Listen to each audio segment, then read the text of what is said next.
let's see here. Let's give it do.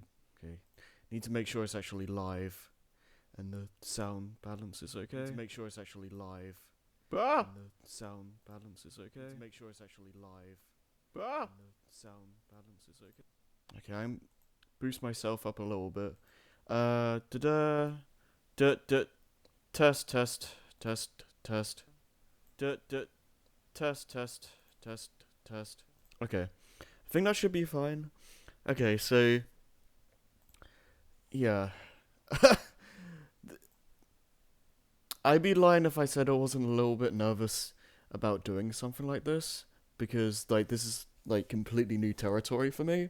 But basically, what I want to do is just go through my Twitter media thread because I feel like I don't know, I feel like it would just be a fun way to end the year off and just go through all the things I uh did like finished and all that. I don't know how long this is gonna take. It might take hours. It might take not long at all. I doubt it. I tend to ramble on about things, so I feel like I'm probably gonna spend a lot of time doing this. There's gonna be a break midway through for when I need to eat. I'm just gonna say that now. I'm not finishing this in like well, I highly doubt I'm gonna finish this in a in a couple of hours. So I'm most likely gonna have to take a dinner break at some point, and then I'll be back to finish off the rest of this. I don't want this to be a multi-parter.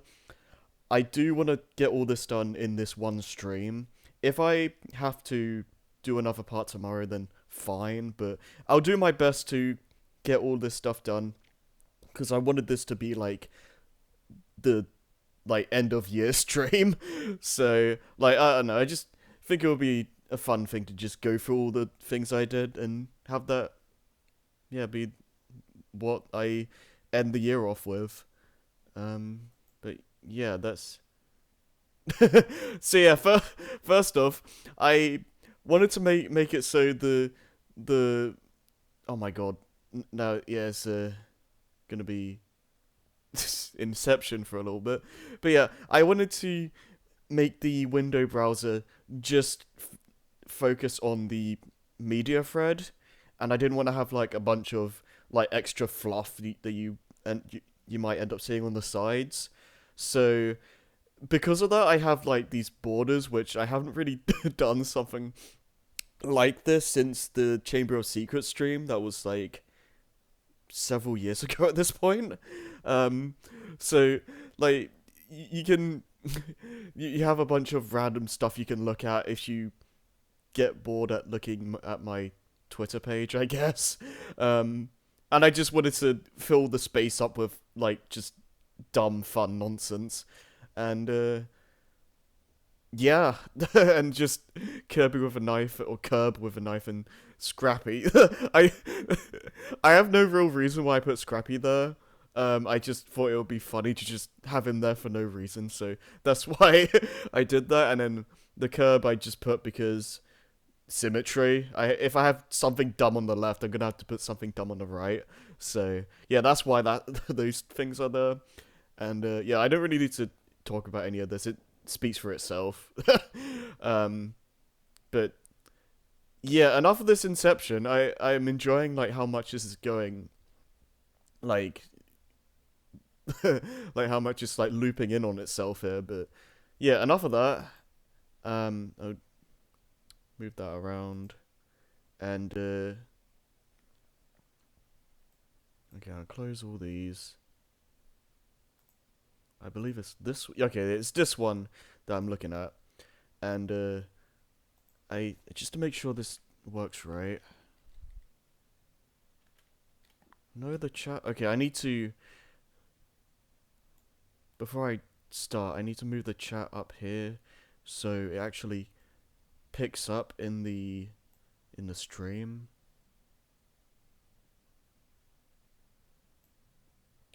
Okay, so if I do this now, where's that? Where's it going? Oh, okay. So I need to move this.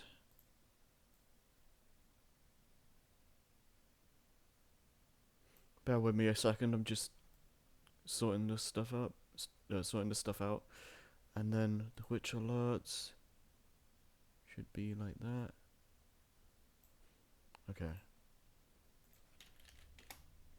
Okay, cool. I want to make sure I don't like miss anything. Okay, cool. So, yeah, I basically did the summed up how this is gonna work. Well, not how this is gonna work, but like basically what I'm doing. So, I guess to start off with, the reason why I did this in the first place is because I've been seeing like so many. Well, as you can see from the post, like everyone's doing this. Like, I've seen so many people do these kinds of things over the years, and this year I just felt like it would be a fun thing to take part in, and it's all. And the one thing that also made me want to do this is that I have a really bad habit of like forgetting the stuff I've done in a year. So I thought like it would be a fun thing to just keep track of like these are the things I've done, these are the things I've played this year, things I've read, things I've watched, all that good stuff, and like I don't know, it's just a fun thing to like keep track of and like have that be like viewable for people to see because it can be fun to just go through people's media threads to just see what kind of stuff they do and like you can get a pretty good idea of like their interests and the kind of stuff they play or watch by going through their threads. So that's basically why I wanted to do this. So yeah, that's about the the gist of it. Yeah, I've rambled on for like 20 minutes. No, okay, it hasn't been that long. It's only been 7 minutes, but yeah, I think that's good enough. Like background detail and like all that good stuff. So I'm gonna like have some music playing very quietly so it doesn't get too distracting. But I do want to have some like some audio in the background so it isn't just dead silence with me blabbing on. So you get to hear something. But yeah, let's just get this started, I guess. So yeah, the first thing I did finish this year was Kirby Superstar. I didn't love this game. I did enjoy it, and especially since I was playing with Scrappy. Like it was very fun doing that, especially since I don't really do like co-op playthroughs that much. I think it's the first time I actually did a like co-op thing with Scrappy specifically, and I remember having a lot of fun with that. My main issue with Superstar is the fact that like all the games are like separated, and it's not like one big adventure. Like I can't get into this as much as like Kirby's Adventure or like Return to Dreamland or Planet Robobot and all those other games, because the way those games do it is that they have one big adventure and like the minigame stuff is like a side thing that's like really small, whereas this game has like a bunch of like main modes, I guess, and it's basically just a bunch, 8 games in one. It's like a bunch of bite-sized Kirby games in one, and it's kind of hard for me to get super invested into it when it all of them end so quickly, and I don't know, I'm not super into that kind of idea for a Kirby game. I prefer just a one, like, big adventure. That being said, though, I did enjoy it. I didn't dislike the game or anything. I have some issues here and there. Like, I feel like the camera could have been maybe zoomed out a little bit, because I feel like compared to other Kirby games, it was a lot easier for me to just like get blindsided by enemies. I know a lot of that is probably due to me not being like used to the game or and like being new to it and all that, but I feel like at this point I played a decent amount of Kirby games. I'm not amazing at them by any means, but they're not supposed to be super difficult or anything like that. But yeah, I tended to like ram into enemies more often than I would in other games. So I don't know. It feels like it's just it tends to be easier to happen than this. I don't know. I enjoyed the I actually enjoyed Great Cave Offensive quite a bit because while it did have some weird design flaws, I do think since it's like probably the longest game of the collection, I managed to like get into it a lot more than like the others, and because it's like a collectathon kind of deal, I inherently enjoy that kind of playstyle, so it just kind of gravitated towards. I kind of just I kind of just gravitated towards that one in particular, and yeah, I kind of understand why people see it as the worst, because it does have some questionable design elements, and I didn't jive with all of it, but as just Great Cave as a whole, I think was the strong for me. I don't want to say like this is like factual. Like I'm just saying that I want to mention this now. I'm not trying to say any of my opinions here are like factual or like you can't think any other way. That's not what I'm gonna be trying to say. But as for me, specifically like how I found it. Great Cave was probably my favorite one, just because it was the longest. I enjoy collectathon stuff, and I had fun just exploring the areas that they gave you, and yeah, that's how I feel. I had a good time with this game, but I feel like it's probably one of my least favorite Kirby's out from what I've played. I haven't played every Kirby game. I still haven't played 64, but this is not one of my favorites. I'm gonna be honest. I still enjoyed my time with it, but I don't have much desire to replay it. But yeah, that's about what I had to say about that. And now, okay, this is gonna get interesting now because I spent a lot of time this year just going through all the MCU movies. Like I started near the end of last year, and I like through the bulk of like this year I went through the rest of it because I wanted to catch up with the MCU and like not be that one guy in my friend group that just hasn't seen these movies. So yeah, that's basically what I did for a good chunk of this. You're gonna be seeing a lot of MCU movies in this thread. But yeah, I don't know. I don't have too much to say about like a lot of these. I don't usually have a lot to say about films in general, which is kind of why I don't usually talk about it. I don't usually talk about this stuff, but yeah, Age of Ultron specifically. I remember enjoying this one quite a fair bit.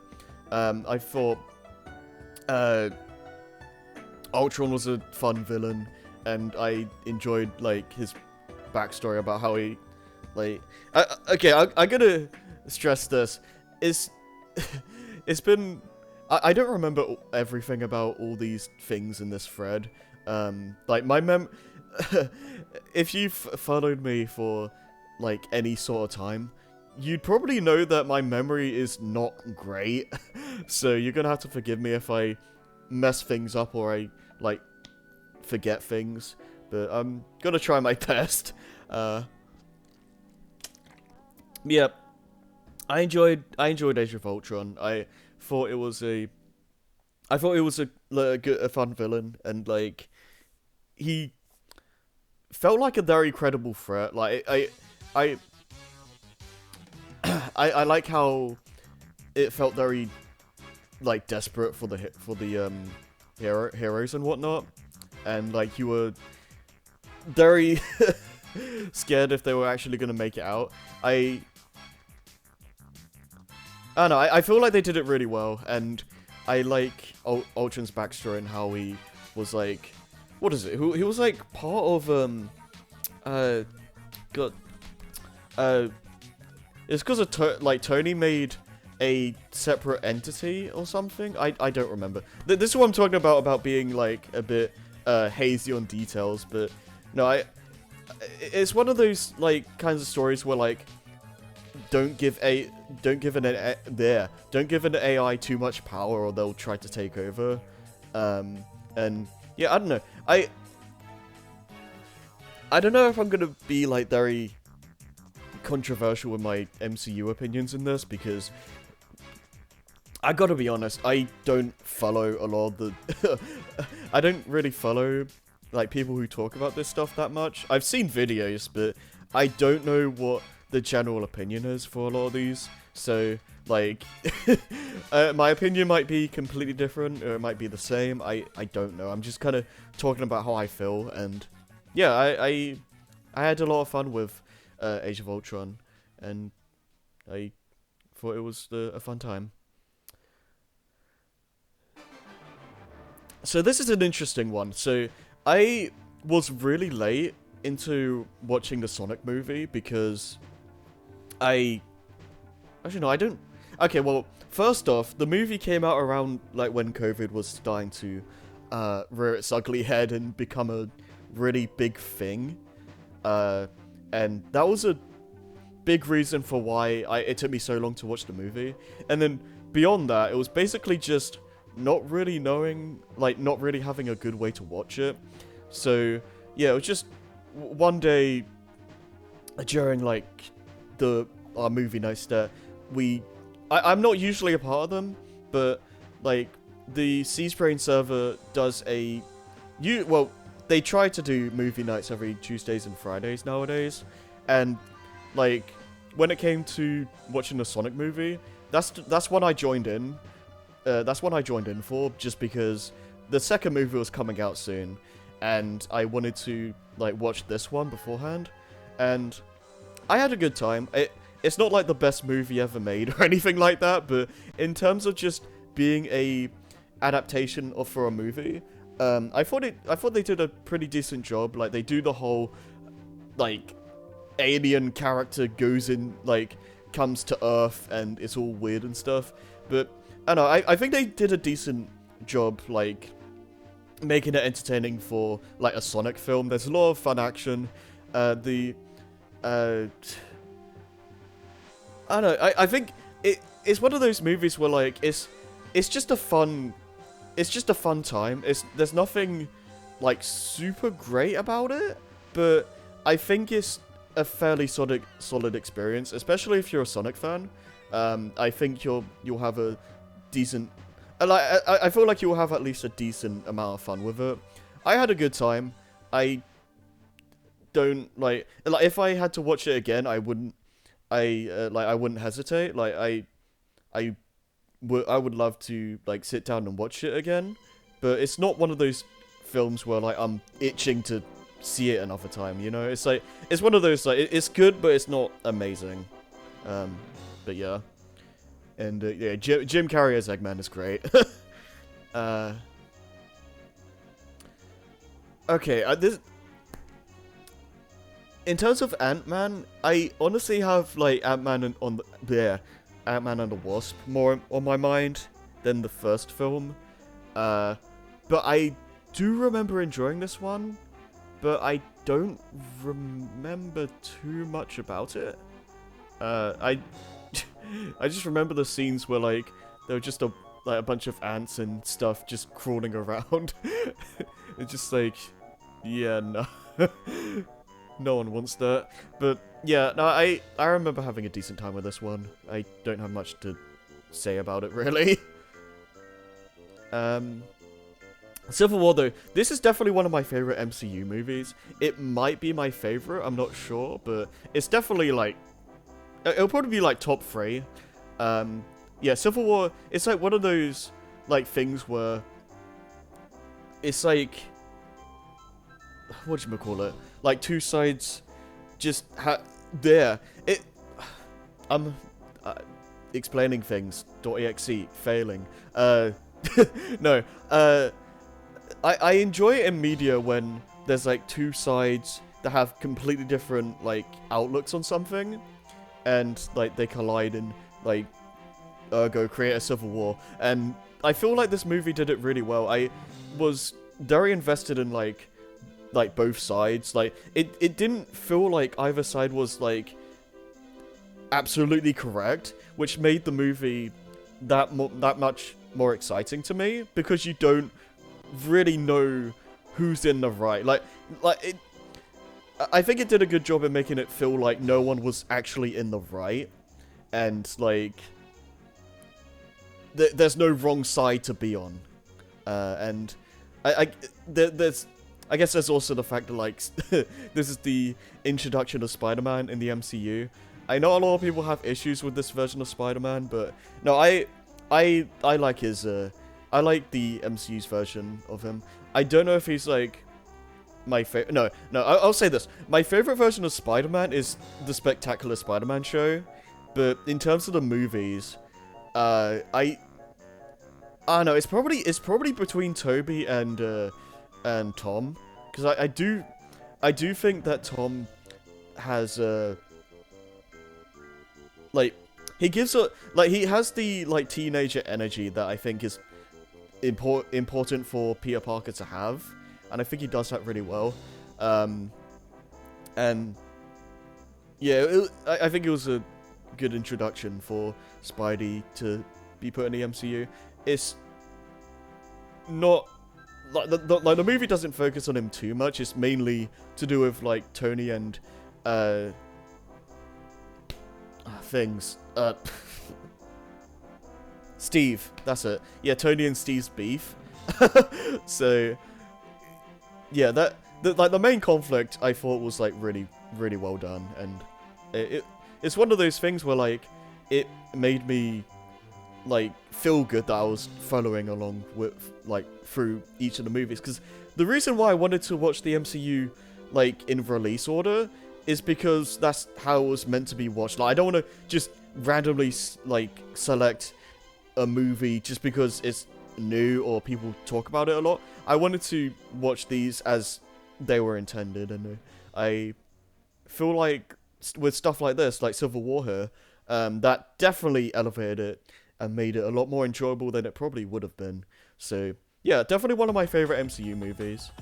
And yeah.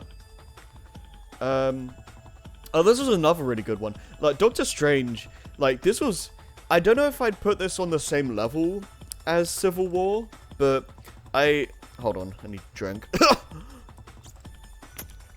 I'm gonna be talking a lot, so I need like 8 H2O. But yeah, yeah, Doctor Strange was definitely like a really good film as well. Like I had no idea where this movie was going, because I didn't really have any expectations, because you have to keep in mind that like I went into a lot of these movies knowing Jack Diddley squat. Like I knew maybe some of the characters here and there, but that's about it. So yeah, I had a lot of fun going through this for the first time.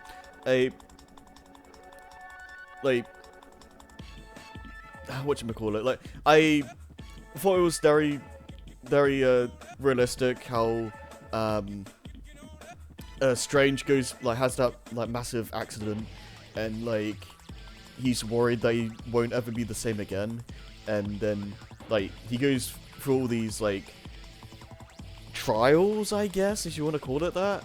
And yeah, I feel like the acting and everything is just, it feels very real, and like how you'd expect someone to react in that situation. Because when you go to when your hands are like all messed up, like his were, and then you go to a place where you think you'll be healed, but it's just a bunch of like occult like magic stuff.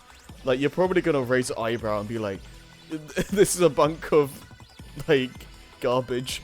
But yeah, no, I had a lot of fun with this one. It put me on a massive thrill ride, just seeing where the story was gonna go, and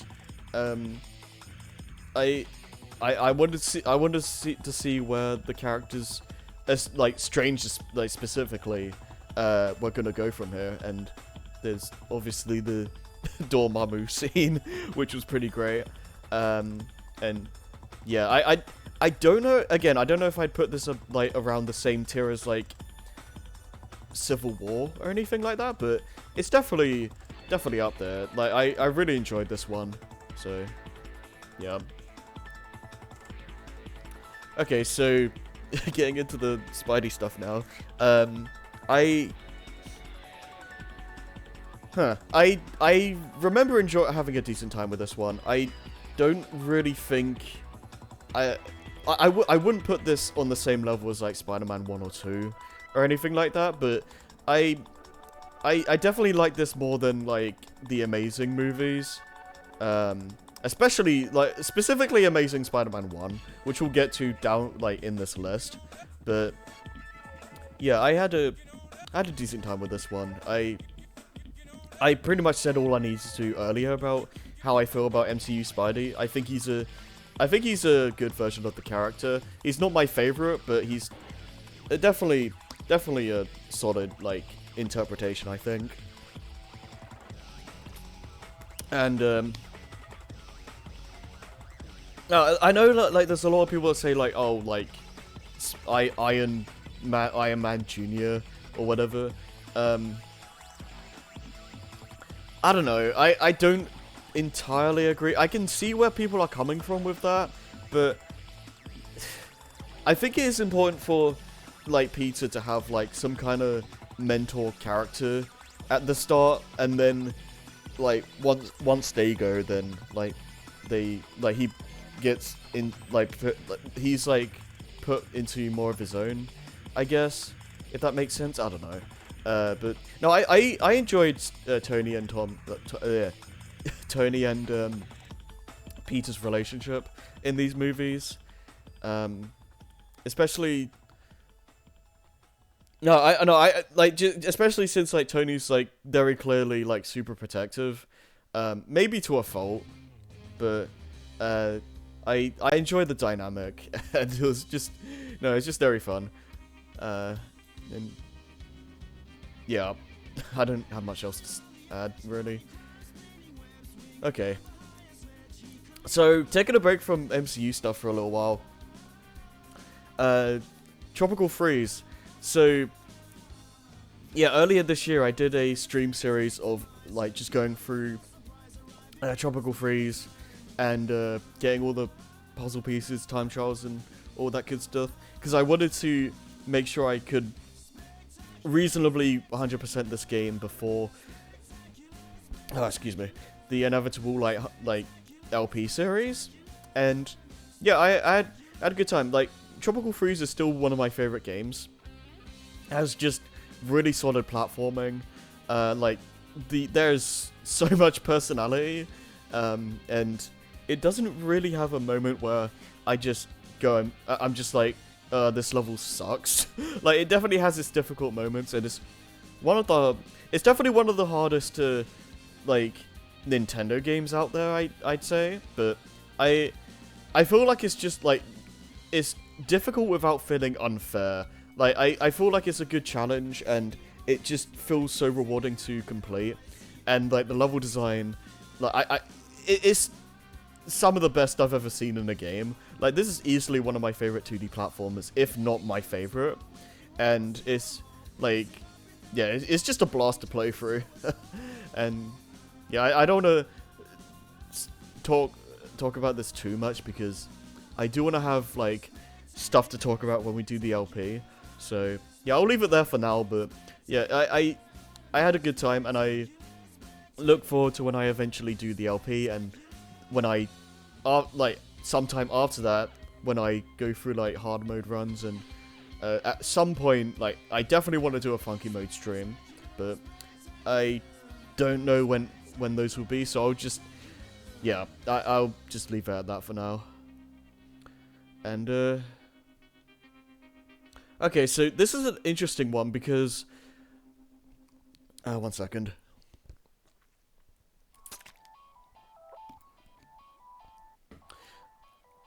This is an interesting one, because I've heard a lot of people don't actually like this manga, but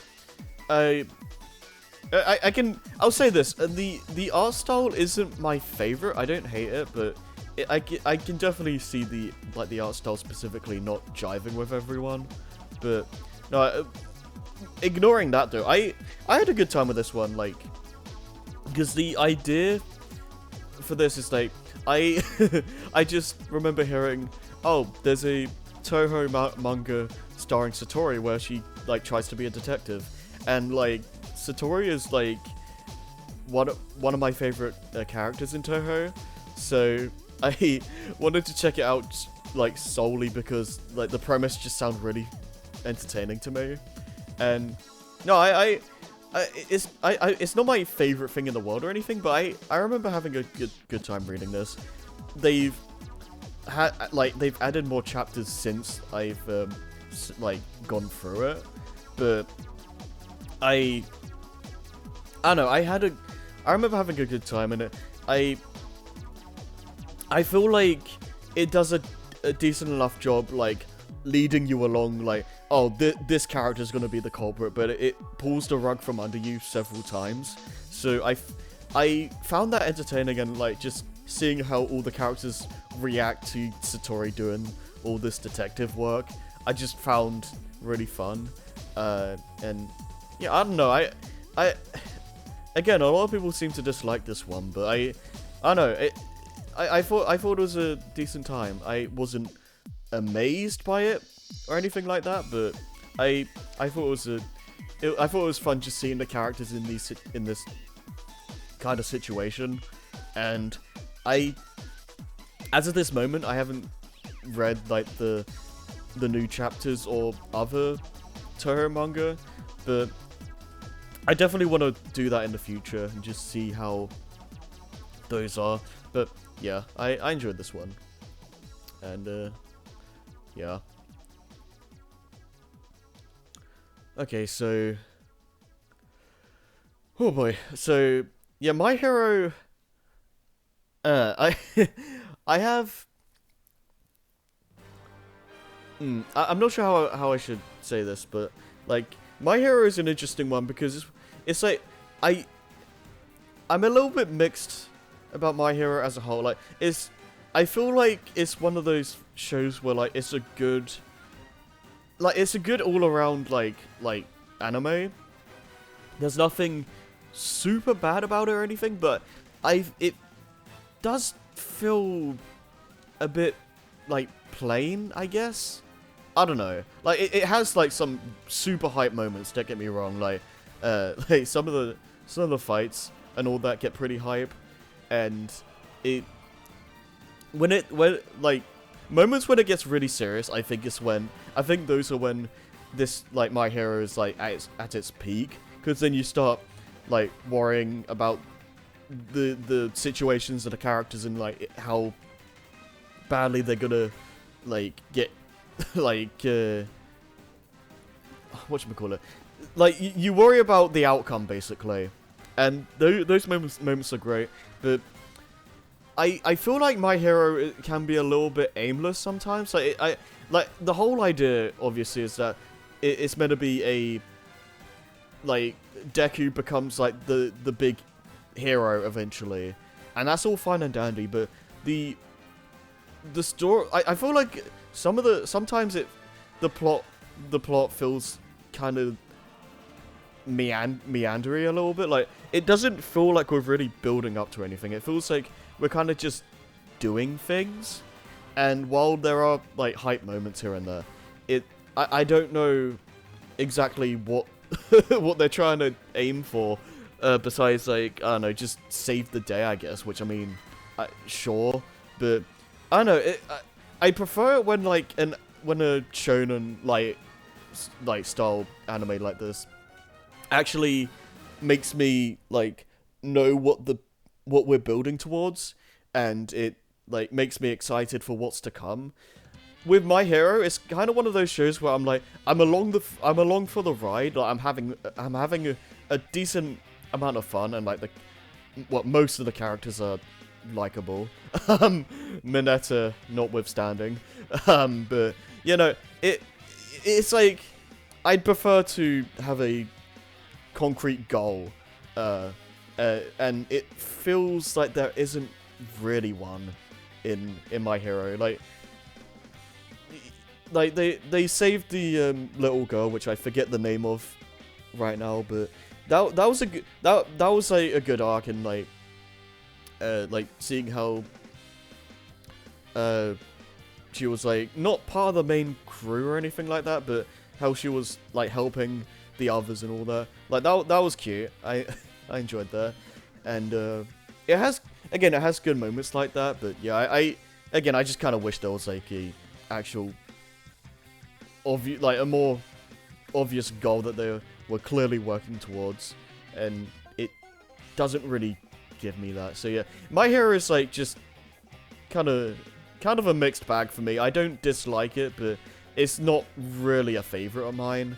It's just I think it's a good like beginner anime, and like I think you'll have a decent amount of fun if this is like your first like anime you see, since like I said it has a good cast of characters, like, and you do worry about them, like the game makes you the anime makes you feel for them in certain scenes, and you want to see if they're actually going to come out okay, which I think is you know, that has to speak for something. Like it's I do enjoy I do enjoy watching My Hero, but yeah, it's not I don't think it's super great, but I think it's a decent time.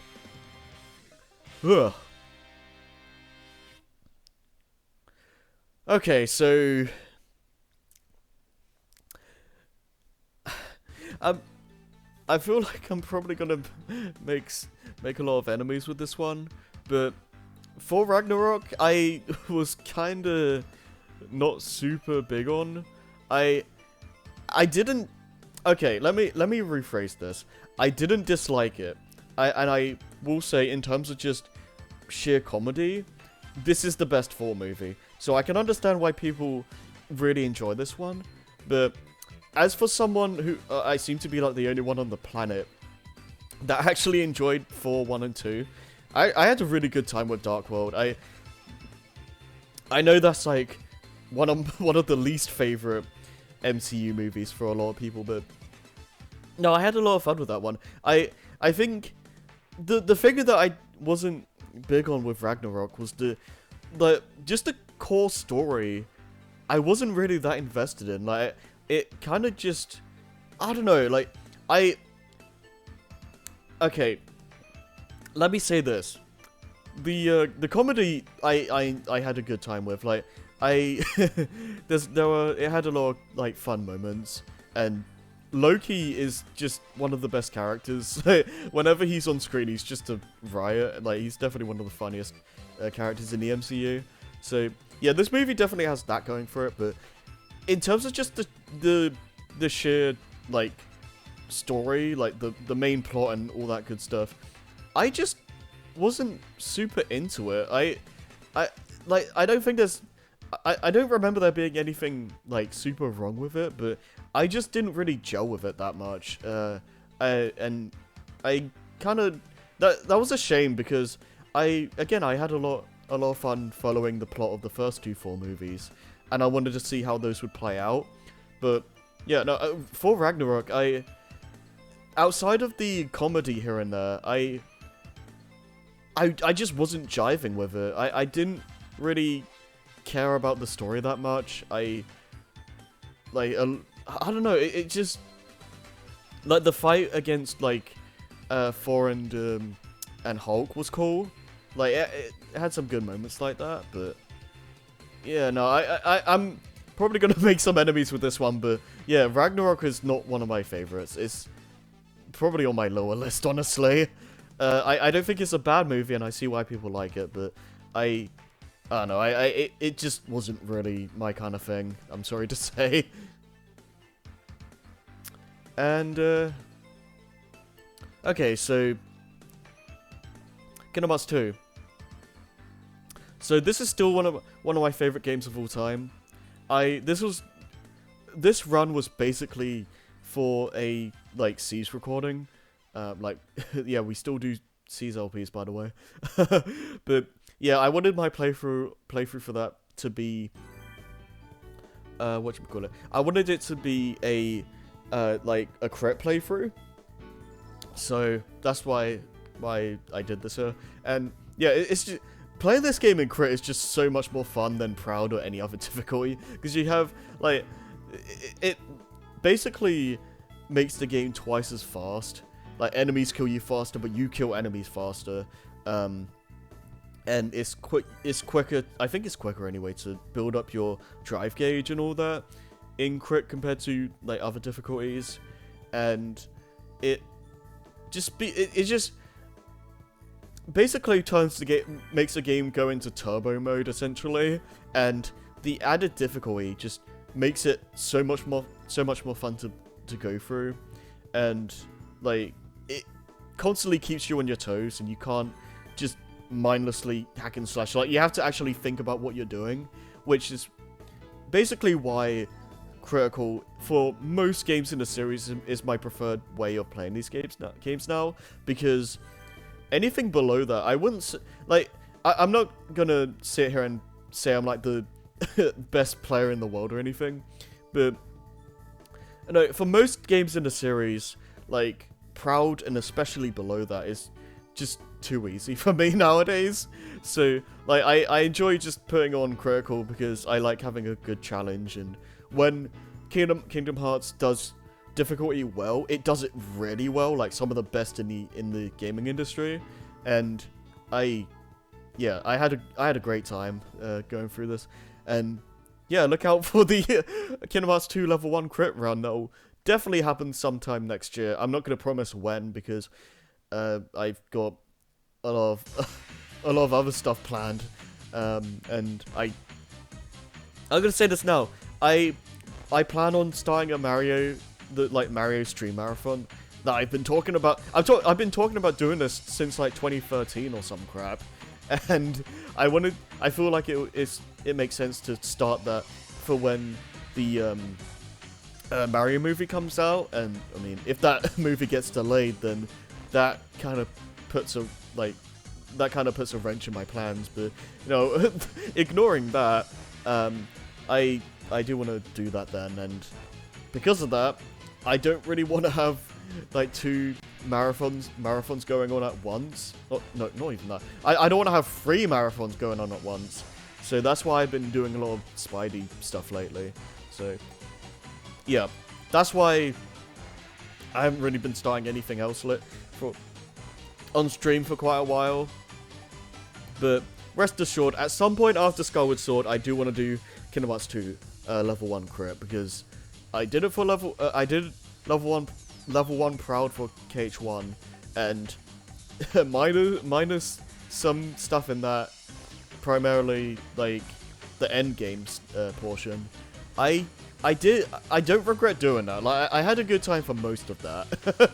But yeah, just moving on from there though. Okay, Hollow Knight.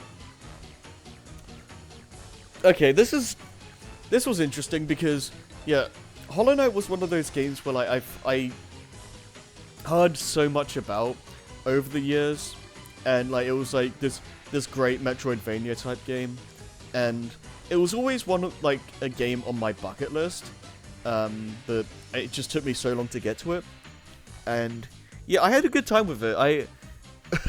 It can be pretty frustrating sometimes, especially since it goes by the Dark Souls method of like your like money, I guess, where like if you die once, you drop your souls, and then you can if you reach that area again, you can get them back. But if you die again before you get them, you're gonna have to rack up those souls again, my mate, my dude. So yeah, I did get pretty frustrated. Yeah, I did get pretty frustrated with that sometimes, but I thought it was a good game. As someone who hasn't played a lot of Metroidvanias, it probably wasn't the best starting point for me, but like, I mean, I've also played NES Metroid, so there's also that. But yeah, it's definitely not a beginner's Metroidvania.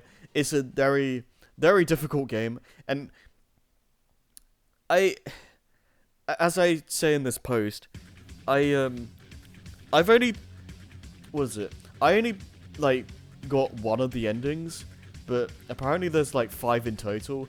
I don't know if I'm gonna go back at some point and like actually do those, because I've seen some footage of like post like that, like for the other endings, and like it just gets, it looks like it just gets like absolutely ridiculous, and I already had a really difficult time beating just getting one ending.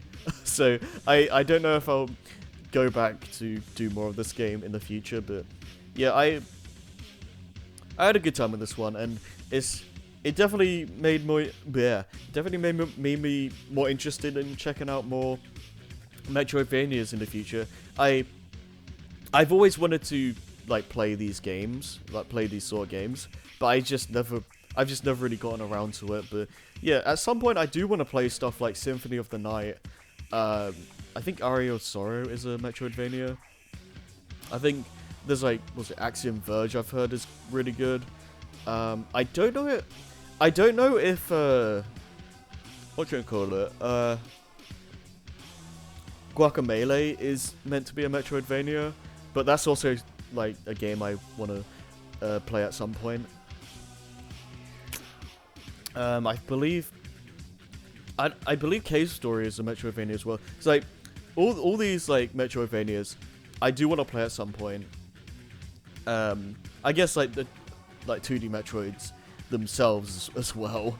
But yeah, I am like actually okay. I am like actually live. I just wanted to make sure. Okay, so and going by this, yeah, I had a bad habit of what is it? I had a bad habit of forgetting to put things in this thread a lot. So sometimes you'll just see, oh, I forgot to post about this ages ago, but here it is. But yeah, it was just like, cause like Banjo-Kazooie just got released on the NSO near the start of this year, and is that playing? Yeah. Okay, there we go. I don't know why it paused like that, but yeah, it was basically just a good excuse for me to replay the game, and yeah, I still enjoy like Kazooie a lot. It's just a fun game to just breeze through in a couple of sessions, and it doesn't really have anything too like crazy that would like take me a while or anything like that. It's just a very simple collectathon kind of game, and I enjoy. It's a nice simple game that I can just kind of blaze through and not think about it too much. And I think in terms of the Switch port, I think they did a pretty good job. I don't. What is it? I think the Xbox version is still the definitive way to play this game, but I definitely don't think that the NSO is definitely a decent way to play this. And if it's the only way you have to play this game, I definitely don't think it's a bad way to play it. I guess in one sense it's more faithful to the original compared to the Xbox version, because you do get stuff like the N64 logo walking across the screen at the start, and like the music reverb, which is a problem. Like in the Xbox version, there's not, like, some sounds don't have a lot of reverb, whereas the original does. And since this release is based on the original, it has that stuff intact, so it's technically more faithful to the original. So if that's what you want, then yeah, this is the version for you. But yeah, solid stuff all around. I definitely like to see TUI on the NSO service at some point. I don't know if they'll fix the frame rate issues of that game, but yeah, very solid port for Kazooie, I gotta say. Okay. Back to MCU, I guess. So, oh god, March 15th. How long have we been going for? Like, 50 minutes? Oh jeez, this is gonna go on for a while, isn't it? Oh god.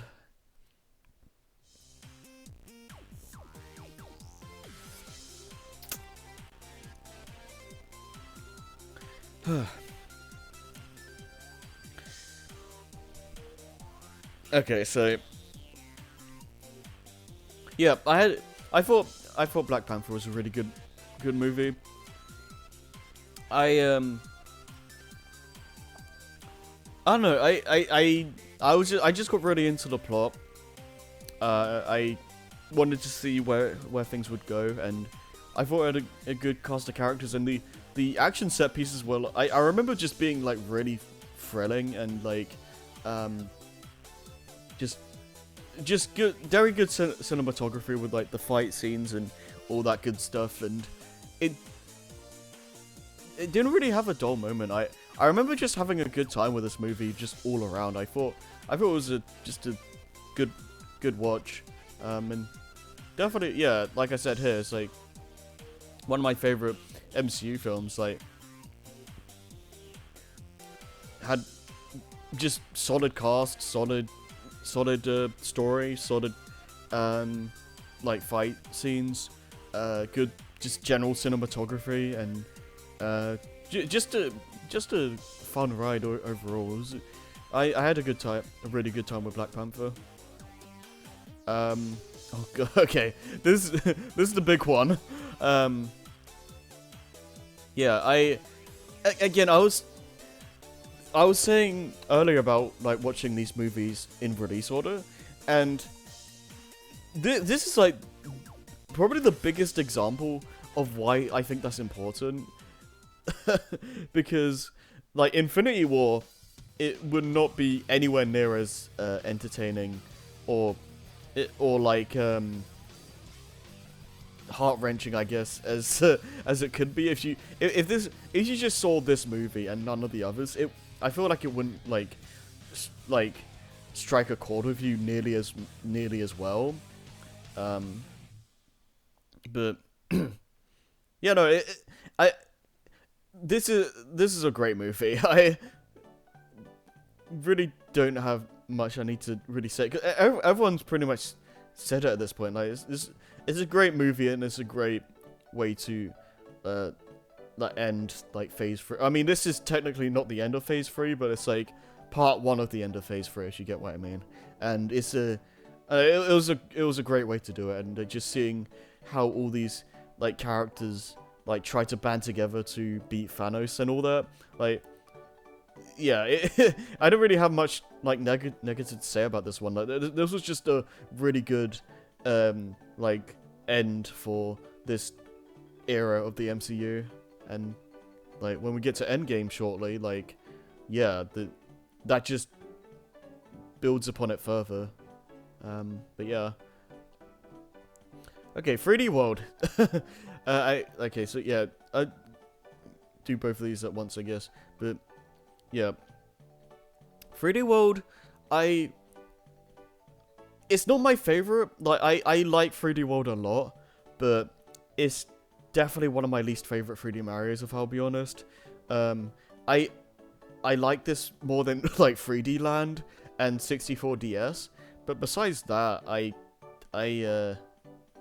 don't know. I like this game. I think it has good level design, but I feel like I think my main issue with this game, and by extension 3D Land, is that a lot of the levels I feel just go by too quickly. Like, I feel like they don't the levels in these two games don't last long enough for the level gimmicks to really like bring out their full potential that I feel like they do in like the other 3D Marios. I feel like you play a level in Galaxy or like 64 even.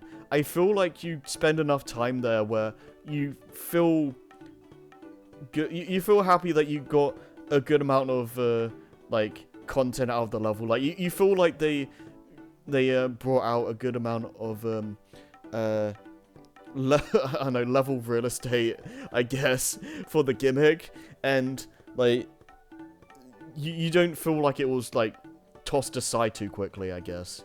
And that's just my main issue with 3D World.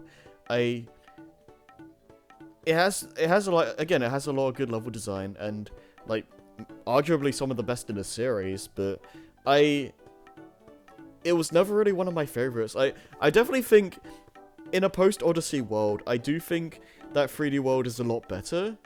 Like, let me rephrase that, because I'm pretty sure people are gonna take that the wrong way. I'm not saying 3D World is better than Odyssey. What I am saying is that when 3D World came out, it was a massive disappointment as like a new 3D Mario game, because like you come off like from the Wii, you get like Galaxy 1 and 2, and then the handheld stuff, like 3DS, you get 3D Land, which like that's fine because it's like, oh, it's a handheld, like smaller, like not bite size, but like it's a simpler take on a 3D Mario game. But then you go to the next home console and it's like just 3D World, like a sequel to the 3DS game. Like a lot of people, including myself, couldn't help but feel a little bit disappointed in that. But since the Switch already has a big open world, like new mainline Mario, 3D World, like nowadays, like it doesn't feel as bad like for 3D World existing as it did back in the Wii U days. So I do, yeah. Again, I do think that 3D World is a really good game, and if you just want pure like Mario platforming and you don't care about like the open world stuff like Odyssey, Sunshine, or 64 do, then yeah, I think you'll have a great time with this one. It's very, very focused and very I don't know if I'd say it's fairly focused, but the multiplayer definitely makes it a bit more open than it probably would be if it was just single player. But I think for the most part it does it fairly well. Like yeah, it's just I think it's just a solid entry. It's like being one of my least favorite 3D Marios still means it still means that it's a really good game. So that that has to count for something, I suppose. And yeah, Bowser's Fury. This was a good time. I don't like this as much as like other 3D Marios. Like I still wouldn't say that this like boosts 3D World up in my rankings by any means, but as an add-on for like 3D World Deluxe, which is more or less why I call it half the time, because that's basically what the Switch version is. But yeah, Bowser's Fury is a good time. It's basically Odyssey, but but with like the 3D World game engine, and I think they did a decent job with it. I had a lot of fun just exploring the islands and getting all the cat shines or anything.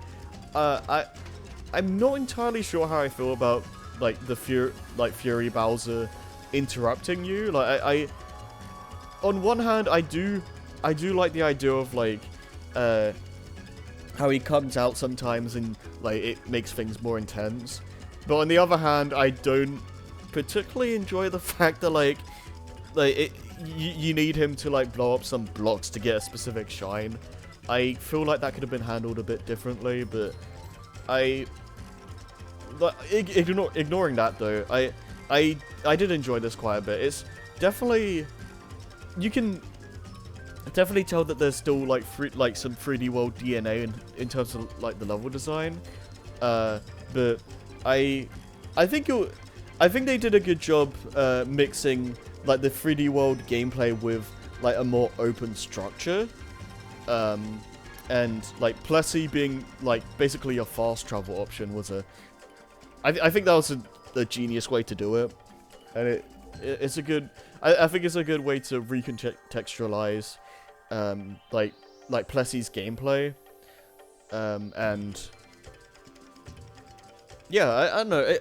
It's a good time. I wouldn't like put this above other 3D Marios or anything like that, but I think I like to see this as a like maybe like a tech demo for like the next big Mario game, because I was never super. I don't know. I like the way the power-ups work in 3D Land and World, but I honestly prefer how they work in like other 3D Marios, because I feel like they like for Galaxy, for instance, I feel like when they're more involved with the level design itself and not like a way to make Mario like stronger, I guess. I feel like it's just more. I feel like you can just do more interesting things with it, and it doesn't like when the level design is built around a certain power up. You don't really have issues where, oh, I don't have the cat suit. Like I need to get that to get a green star. Like stuff like that. So yeah, and I just enjoy how power ups work in like Galaxy games more than stuff like this, because again it just I like it when the abilities are more designed around the level design itself, as opposed to you know, you grab the stuff and you can do like you can shoot fireballs now, which I don't know, I just don't find it as interesting personally. But I think Bowser's Fury did a good job with it, all in all. Like I think that just the fact that it had like an inventory system basically made it work for me, because like you can just switch out on the fly, and it felt good to just collect the items and put them in your stock. And I think if they use that style for the next 3D Mario, I definitely wouldn't mind. I would prefer like a Galaxy setup, or like how Odyssey does it, but I wouldn't be opposed to like a full game like Bowser's Fury. But yeah, that's basically all I have to say about that. Oh god. Yeah, this is this is gonna be a long one. Oy.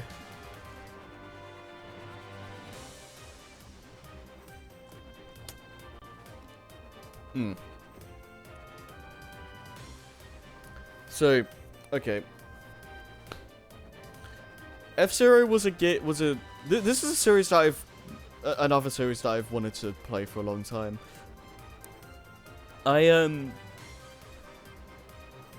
Yeah, I wasn't very good at it, I'll be honest. Like I actively had to use the rewind feature specifically for a lot of the layer levels, or like layer Grand Prix and whatnot.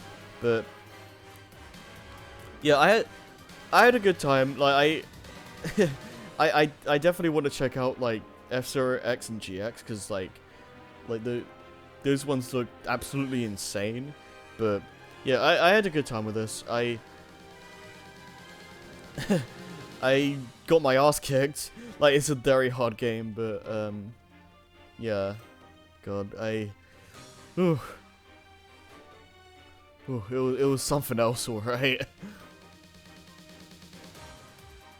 Okay,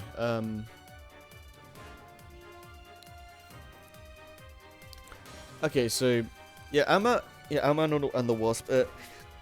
I actually remember liking this one quite a bit. I think I don't know. I feel like I'm probably gonna have to watch the first one again to get a better idea of how I feel. But as of right now, I want to say that I prefer Ant-Man and the Wasp, because it felt like a good like mid-quel movie, if you will. Like it like with Infinity War and like all that stuff going on. This movie feels good as like a kind of a breather period, where it's like it's something that's happening like in the background, I guess, while all that crazy stuff is going on, and it feels more like a personal story.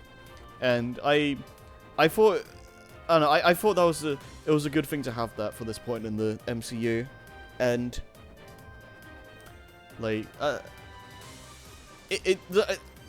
yeah, like I thought it was I thought it was a good like just it felt very low key, I guess. Like it felt like again a very personal story. Like it didn't feel like it was part of like a bigger picture or anything like that outside of like the post-credit scene, obviously. But like I don't know. I just enjoyed it as just a nice self-contained and personal like movie when like which I think just felt refreshing after all the craziness of like the previous MCU films. And yeah, I wouldn't say it's like I wouldn't say it's like like one of my favorites by any stretch of the imagination, but I don't know. Yeah, words. I just I don't know. I just thought it was I thought it was a good time. Okay, so we're back to the Toho stuff. So, God, we're still in March. Good lord. I'm not gonna be able to speak tomorrow.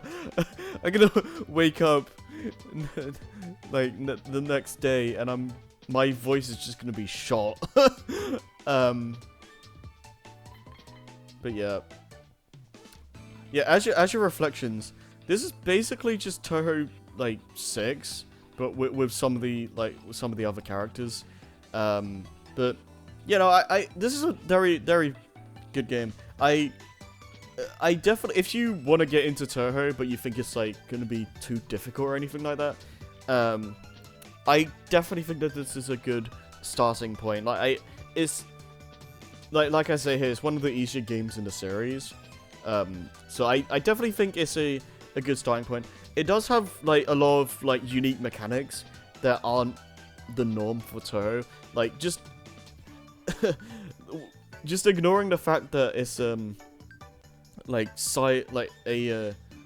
side scroller shooter as opposed to like I don't know the actual terms for it, but like this one goes right and like the main Toho games go up.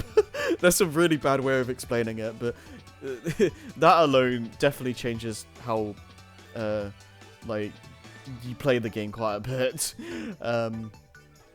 And like the whole like dashing into bullets and like building up, like the more bullets you dash into makes you like stronger, and then like you use that to your advantage to like kill enemies and bosses quickly and all that good stuff.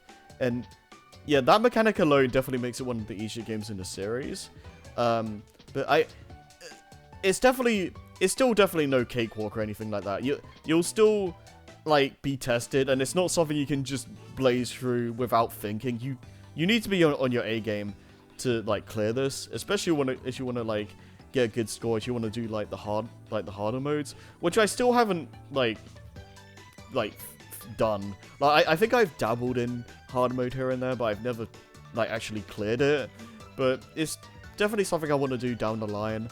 And yeah, it's just a fun game to learn. I definitely say that you should probably get this game while it's like when it goes on sale, because I'm not sure it has like enough content to like warrant like full price. I don't know how much it usually goes for, but I definitely wouldn't recommend it like at full price. But if you want a good like starting point for Toho, or if you just want a good Toho game for the Switch, I highly recommend this game, because it's a good time, and it's not too difficult, and it's not like it's not gonna test you too much, but it's definitely still gonna be a challenge. And there are harder modes to like make it more difficult if that's what you're looking for. So yeah, all in all, this is a very good game. I enjoyed As Your Reflections quite a bit, and it's a fun. It's an easy game for me to just pick up and just do a quick run of, because Toho games aren't usually very long. It usually takes like 30 minutes or so to do a run of these games usually. So yeah, great time all in all.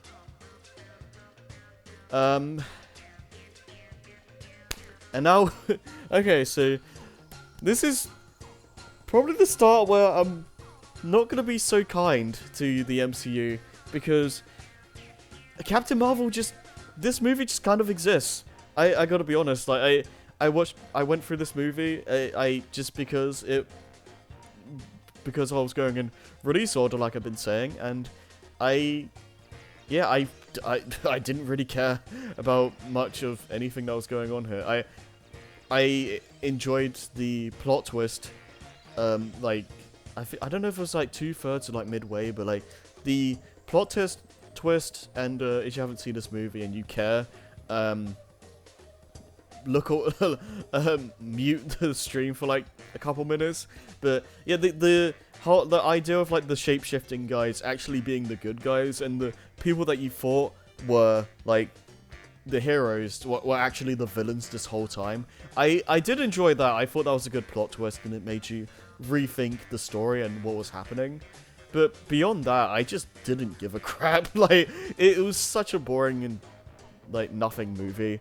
The only things that I really had a good time with here, beyond the plot twist, were the fact were like Goose the cat, the demon cat, like the the Flurkin, I guess, and it was fun seeing like Nick Fury in like his earlier years, like that was fun. Like those basically carried the whole movie. Like if they weren't in this film, I probably would have dozed off. I'll be honest. Like everything else about this film was just a complete nothing show.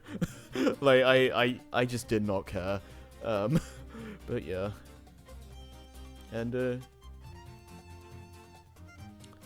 yeah, Avengers Endgame. I basically said all I needed to, like when I talked about Infinity War. Like just a great way to end the end Phase 3 of MCU. And I don't really have much I need to say about it. Like it's just a great film. I enjoyed how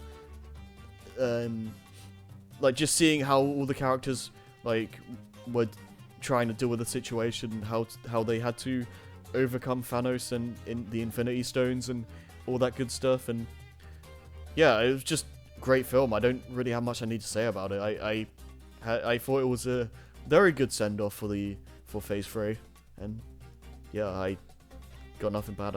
I don't really have anything negative about to say about it. Like just solid film, just in general. Like yeah. Okay, Far From Home. This, I like this a lot more than Homecoming personally. I thought it was like just yeah, I can't speak. Just being like post Endgame, like one thing that I really enjoyed with like some of these upcoming MCU projects is that it was just interesting to see how these characters like took like the situation beyond Endgame, and how like everyone reacted to the blip, as they call it, and if in Far From Home's case, it's interesting to see. I keep wanting to say Tom, but it's interesting to see how Peter reacted to Tony's death, and how he's like trying to cope with that, and like how the world expects him to basically be the next Iron Man. And yeah, I thought that was really interesting, and I like how this is like the first on like film appearance of Mysterio as a villain.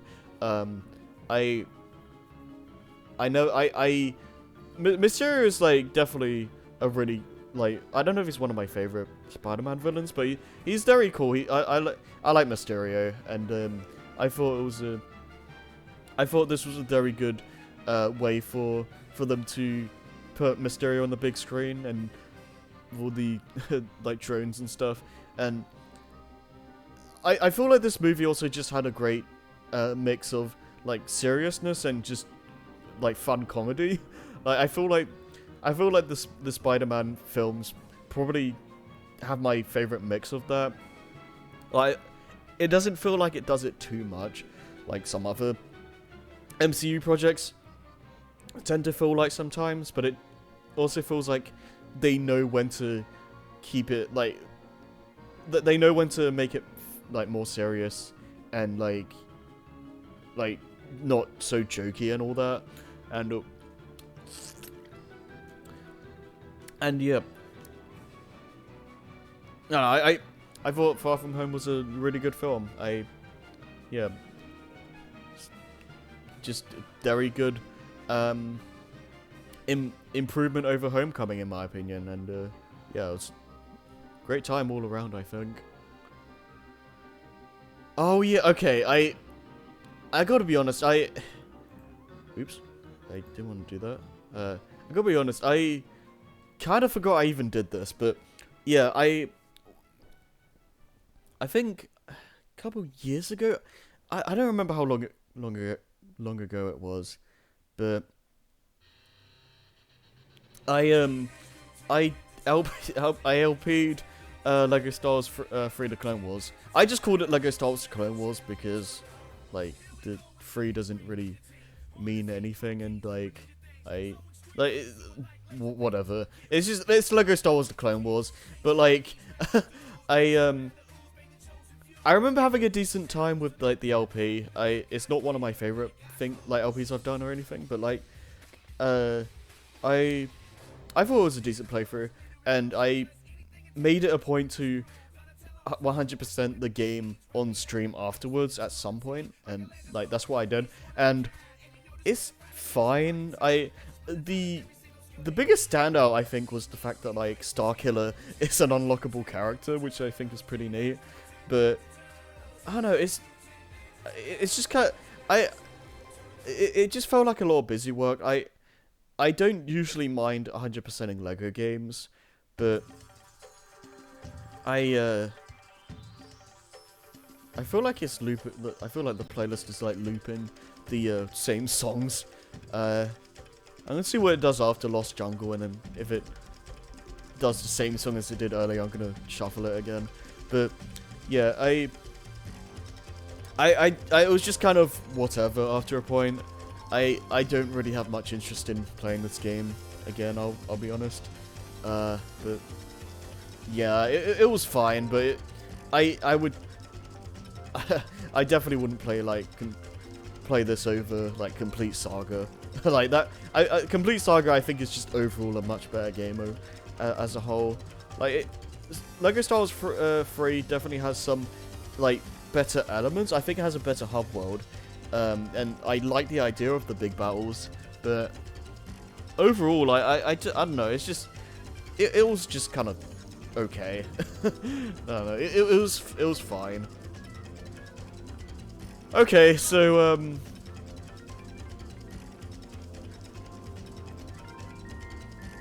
I don't need to add anything. Like just this image speaks for itself, right? Like okay, so I guess to speak a bit more about this, the reason I watched this is because what's his face?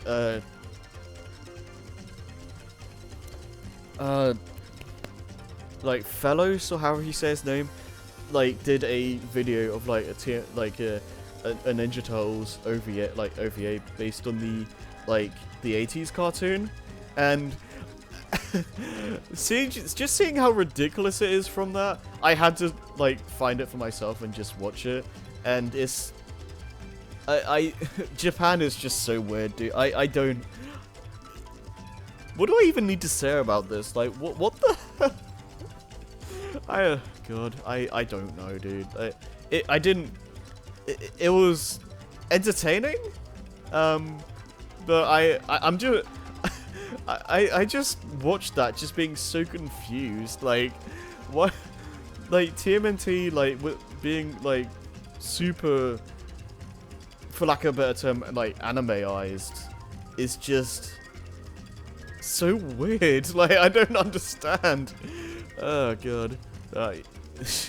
Yeah, God. And we're still in March, good lord. I don't remember how many things are in this. But yeah.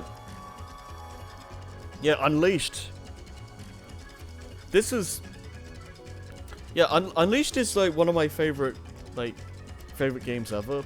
It's probably still my favorite Sonic game. And, I think the LP I did was fairly solid. I honestly believe that it's one of my best works, especially when it comes to solo LPs. I definitely think it's one of my best solo playthroughs that I've done, and I think I did a pretty good job with that overall. I wanted to do both the HD and the Wii version because I feel like it just made sense to just get them both done in one go, as opposed to just doing the Wii version one time and then doing the HD version another time. I feel like it just made sense to just do it both in one. And I feel like it was interesting to do that as well, because I got to see in real time just how different the two versions were. And yeah, I don't know, it just kind of made me appreciate things a bit more. And yeah, I still love this game, and like the fact that I currently own I own a Xbox Series X now, and like have Unleashed on it, and like the having that game at a stable 60 FPS is just so good. So yeah, that's definitely gonna be my preferred way to play the game now. But yeah, just going back to the LP I did of this though, like yeah, this is definitely one of my favorites, and I'd like to think that I showed off a good, like, as much of the game as I was hoping to do. Like I wanted, when I went through like Unleashed, I wanted to make sure I showed off as much as possible, and I feel like I did it. I feel like I did it like good justice, and yeah, I had a good time, and yeah, it is just looping the same song, so I'm just gonna shuffle it again. Oh, no. Yeah, okay, hold on. I'm gonna do that, and I'm gonna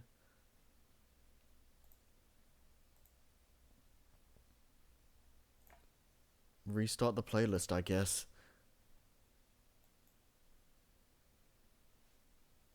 Because I don't want it to just be looping the same stuff.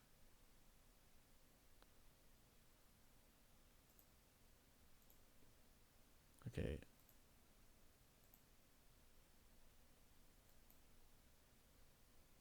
Shuffle's off, shuffle's... Okay, shuffle should be on now. Okay, cool. Alright.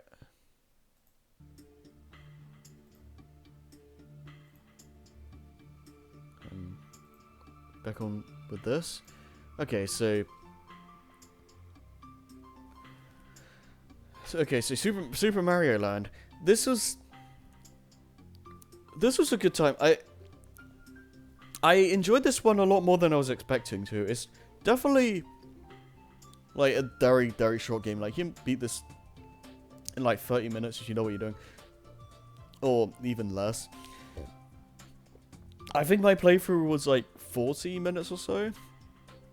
But you know, I had a good time with this one. I enjoyed this more than I was expecting to. I thought the game was decently challenging, and it had some great music. I've always enjoyed the underground, or like the fortune, whatever you want to call it, like like I've always loved that theme. So to finally be able to like hear that in game was pretty great, and it's interesting having like Tatunga be the main villain as opposed to like Bowser, and like I enjoyed just the wacky Easter Island like aesthetic. Like I think there was like a level like that was based on like that was inspired by like China.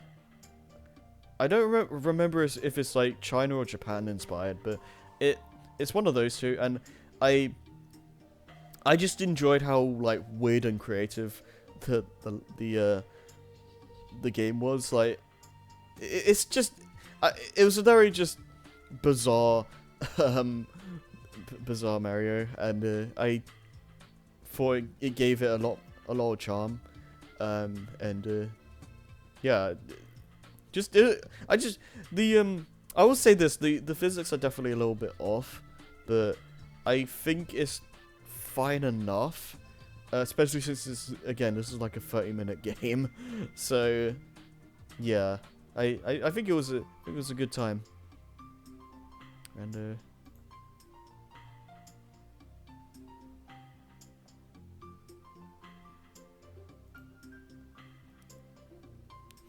yeah, so Star Wars Visions was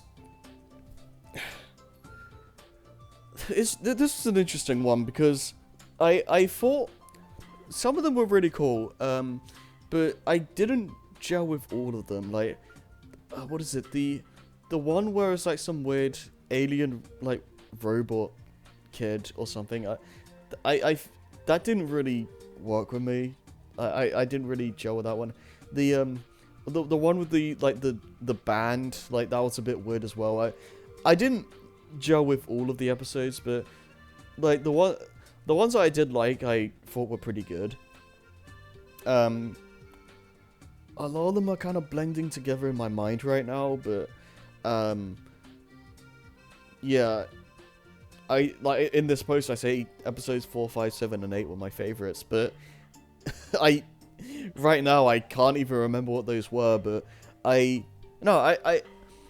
did enjoy going through this and just seeing people, like different people's take on the Star Wars universe and what they their vision, I guess. Like I thought it was fun just seeing it through like in that sense, and like just I don't know, it's just fun to see different different studios' takes on the Star Wars galaxy. Like I thought it was fun to see that just from that perspective alone. Even if I didn't gel with all of them, like I thought it was fun just in that sense. Because yeah, the Star Wars universe is really vast and like just massive. Like it just there's probably like, there's a bunch of weird stuff out there. So it's just like something like this just makes sense. Yeah, I don't really have much to add to that. Like, it's just, yeah. Okay, so is it gonna... Okay, it is gonna actually move on to... Okay. Alright. So... Mario Land 2. I remember enjoying this game a decent amount as well.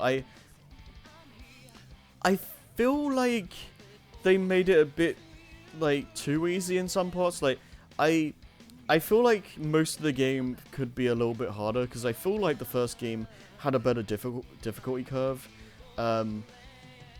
But overall, I did have a good time with this one. I like the idea of like having to like choose your own world, and a lot of the like level concepts I think were very creative. Like one of the worlds is that you go into a massive Mario robot thing, which I thought was really cool. And the secret exits were fun to find, and I remember during the space level I like tried so hard to like break some fire blocks at the end of the stage, thinking that was where the secret exit was, but no, it was just an invisible block earlier on the level. So that was pretty funny. Other than that, though, I just wish the game was a bit more difficult, because again, I feel like the first game did that a lot better. I don't know if I like this more than Land 1. I feel on one hand, I like the way Land 2 looks more, and I feel like it makes better use of its power-ups. And I feel like the level concepts are better in Land 2. Yeah, but yeah, it's really just the difficulty. I just wish wish this game was a little bit harder. Since yeah, again the first game, as short as it was, I feel like it was a decent challenge, and this game I feel like can be blazed through a little bit too easily a lot of the time. As opposed to the final level, like the last level is legitimately like a really difficult stage, and I like that as like a final gauntlet, but I feel like they could have eased up to it a bit better. I feel like they could have made the other levels like not too difficult to the same level as the final stage, but just boost the difficulty up a little bit to where it doesn't feel like such a massive difficulty spike when you get to the last castle, because yeah, that level like really expects you to go in with your A game, because it does not mess around. But yeah, that's basically my only real complaint.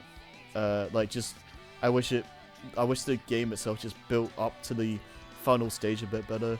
But otherwise, I think this is a really good duology for Mario on the Game Boy. These were, yeah, they're very solid 2D Mario games, and I wouldn't be opposed to playing them again down the line.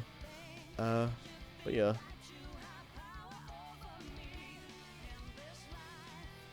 Okay, so yeah, Castlevania.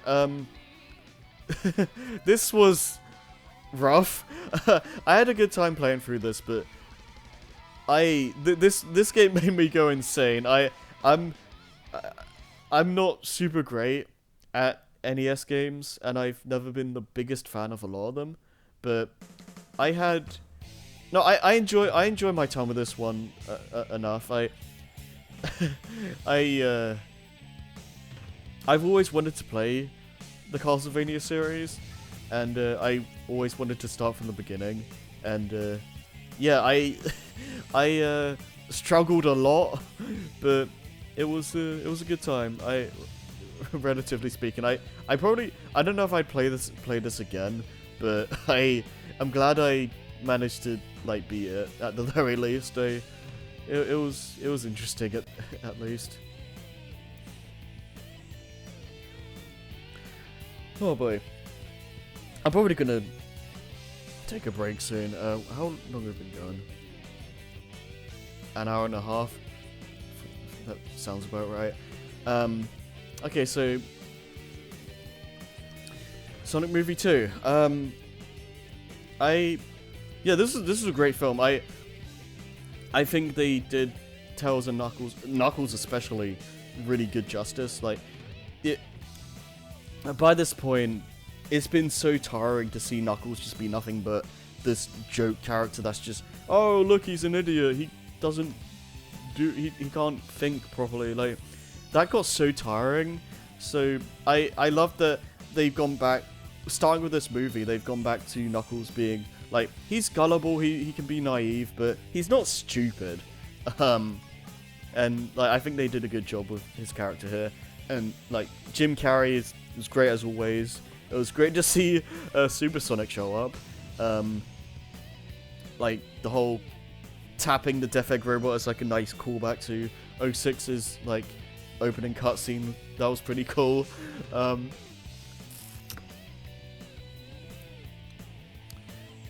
yeah, this is just this like, as a Sonic fan, like this was a great film. Like seeing all the references to like the games and all that good stuff. Like it was great. Like this movie is like a really good time, and definitely one of the highlights for the Sonic series this year.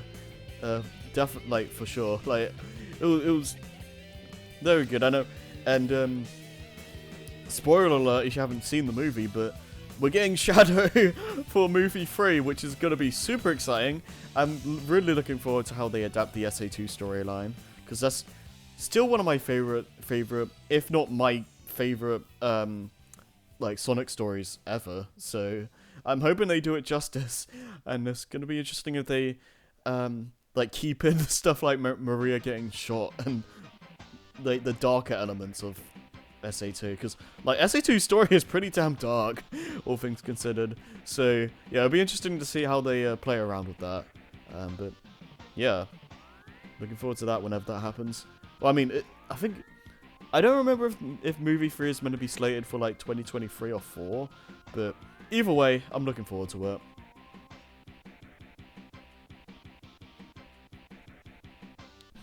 Okay, Puyo Puyo Tetris 2. So I took a long time finishing the Puyo Puyo marathon, because okay, when I started the marathon, I was basically just on a massive Puyo Puyo like fix, I guess. Well, I just couldn't put the series down, and I just kept on playing it, and like endlessly, and I wanted to just play through the whole series and see how things evolved, and I thought it would just be a fun thing to do. I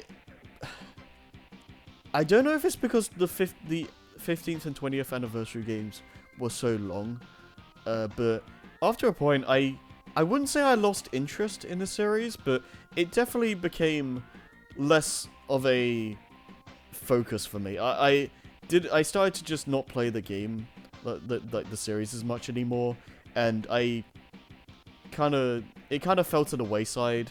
I still really enjoy Puyo Puyo. Like, it's a fun puzzle game that I can pick up and play every now and then, but like I said, it used to be like a big thing. Like, I used to be obsessed with this series, like last year or whenever I started this like marathon, and yeah, it kind of just kind of dropped off a little bit, but yeah. That being said, though, in terms of Puyo Puyo Tetris 2, I do think this is basically just overall like a much better game than the first one.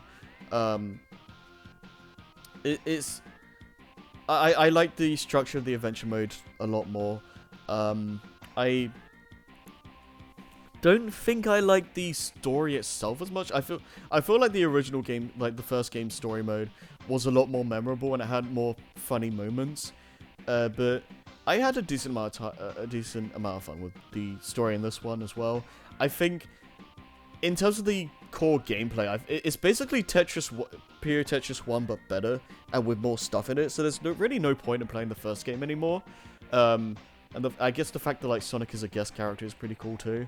But yeah, I don't know. If you like Puyo Puyo and Tetris, then this is the game for you, I suppose.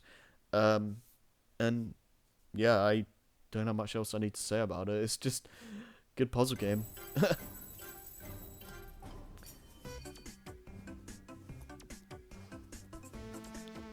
Okay, Memories of Phantasm. So this is as far as I can tell, this series is fairly controversial because a lot of people don't really like it because it's it takes a lot of creative liberties and it doesn't really, I don't know, I'm not the best person to like talk about this stuff, but Phantasm is really weird. Like, it doesn't really, the way they tell its story is that it's a little bit all over the place. Like, they try to adapt like Touhou 6, for example, and then they like go to like Touhou 10 or whatever. Like, it's kind of all over the place. I feel like if they just tried to, like, instead of just randomly picking like games out of order to tell the stories for, and like try to adapt them in their own way, I feel like it would have been better if they just started from 6, because like the PC 98 doesn't exist, I guess. Like, they could have just start with 6 and then just like go from there. I feel like telling the other games' stories through like flashbacks and all that stuff just makes it kind of messy, and like if you aren't well versed into Toho, you'll probably get really confused and not really be able to follow it super well. So I feel like they could have just done that a lot better. But I I don't hate Memories of Phantasm. It has issues, but I had I don't know. I just enjoy the character interactions more than anything.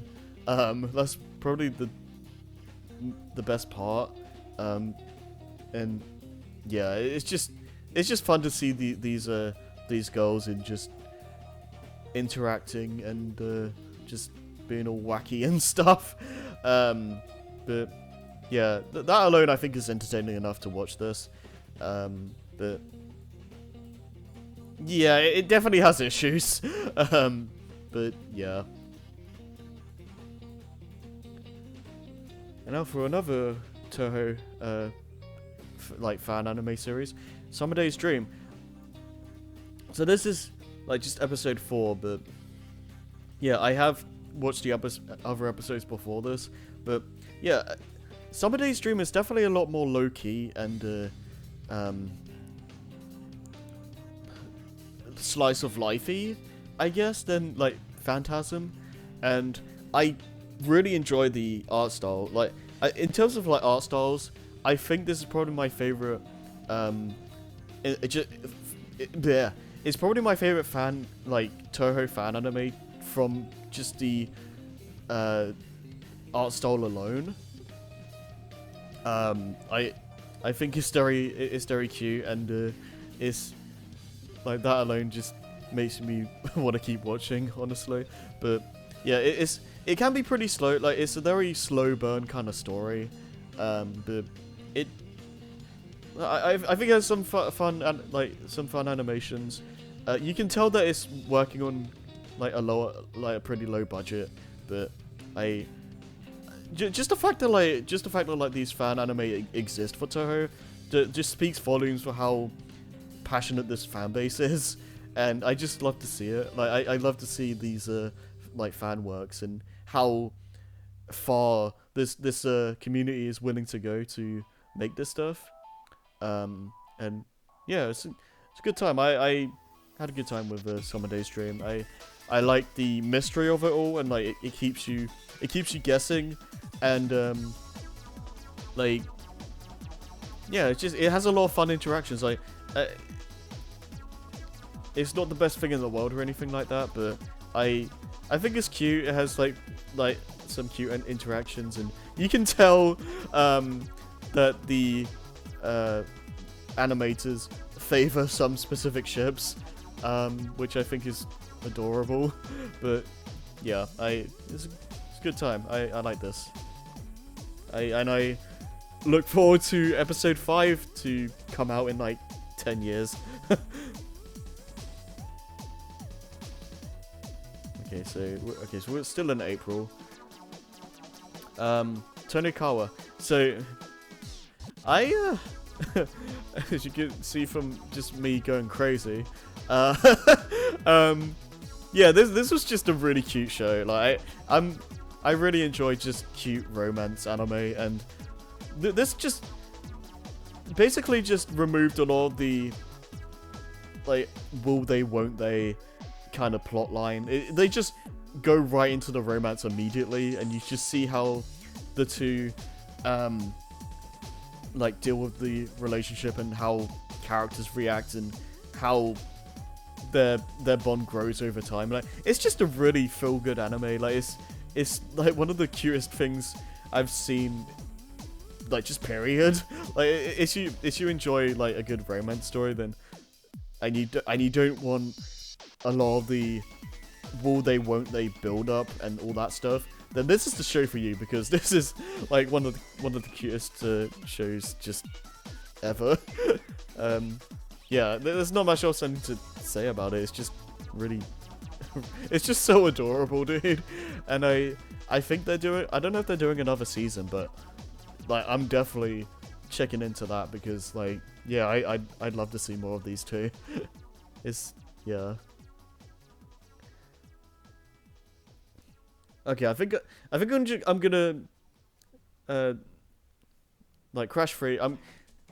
Okay, I'll talk about this, and then I think I'll take a break to eat after this one. So, yeah, Crash 3. This was when I was doing my Platinum Relics run, and I always wanted to do that at some point in my life. And I remember it, I, I remember some levels in particular being a right pain. And, it was definitely not an easy feat by any means, but yeah, I'm definitely glad I managed to do this at one point in my life. And I don't know if I'll ever do it again, but it was a good time.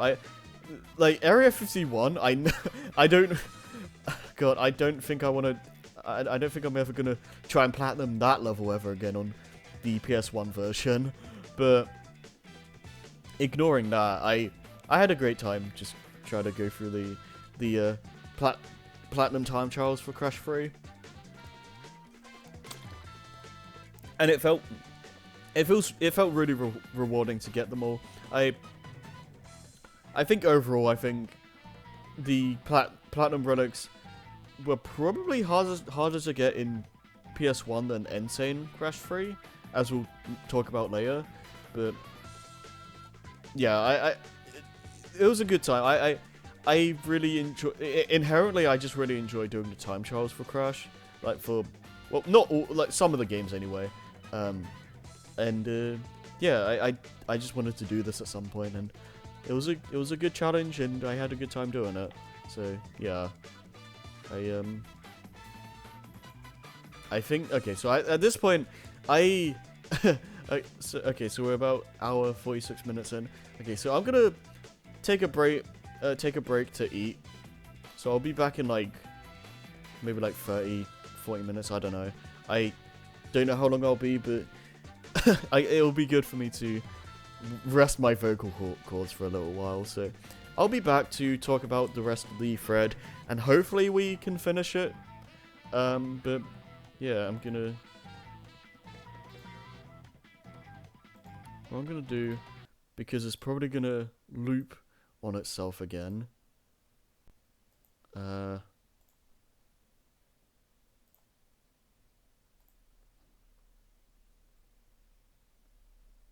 Shuffle.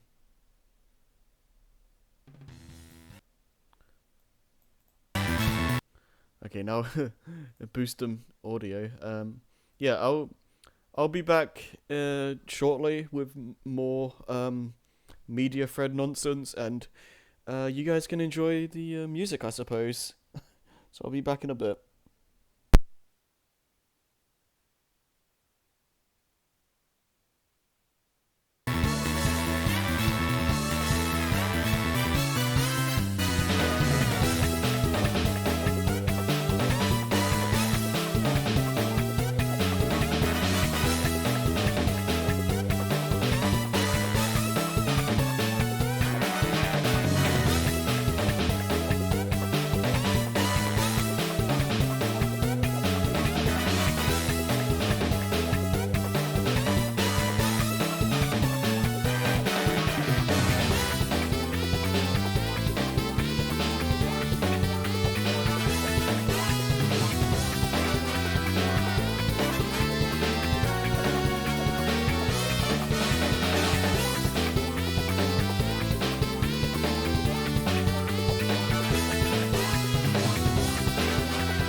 how's it going?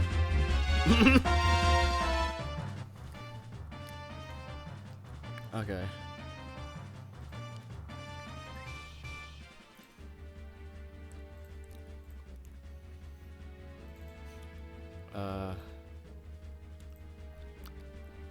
So we're back to this nonsense. I don't know how long I was gone for, but yeah.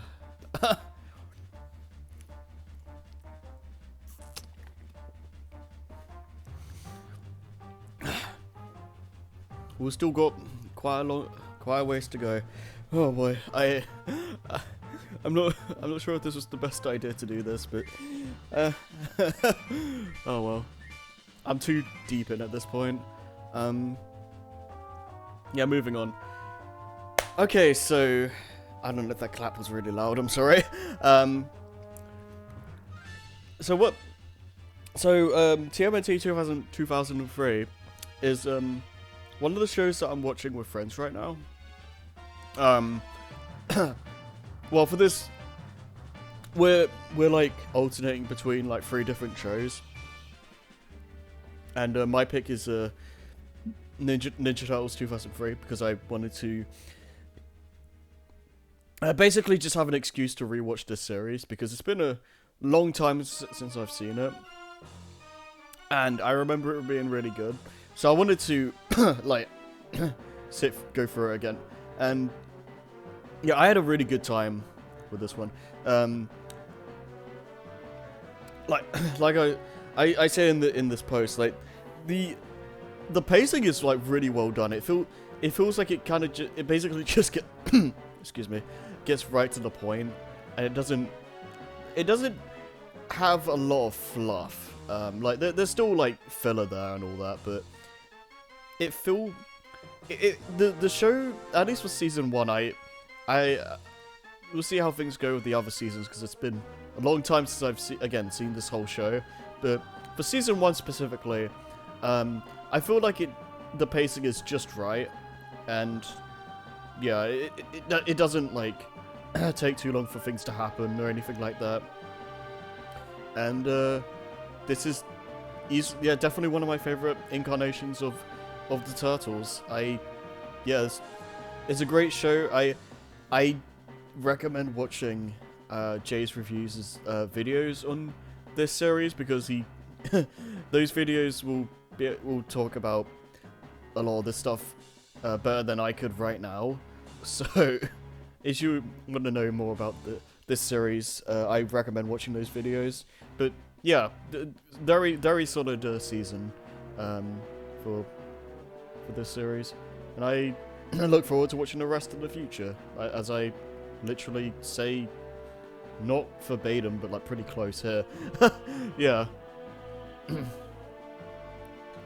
And I'm probably gonna have to like speed things along a little bit because there's so much left. Yeah, this is.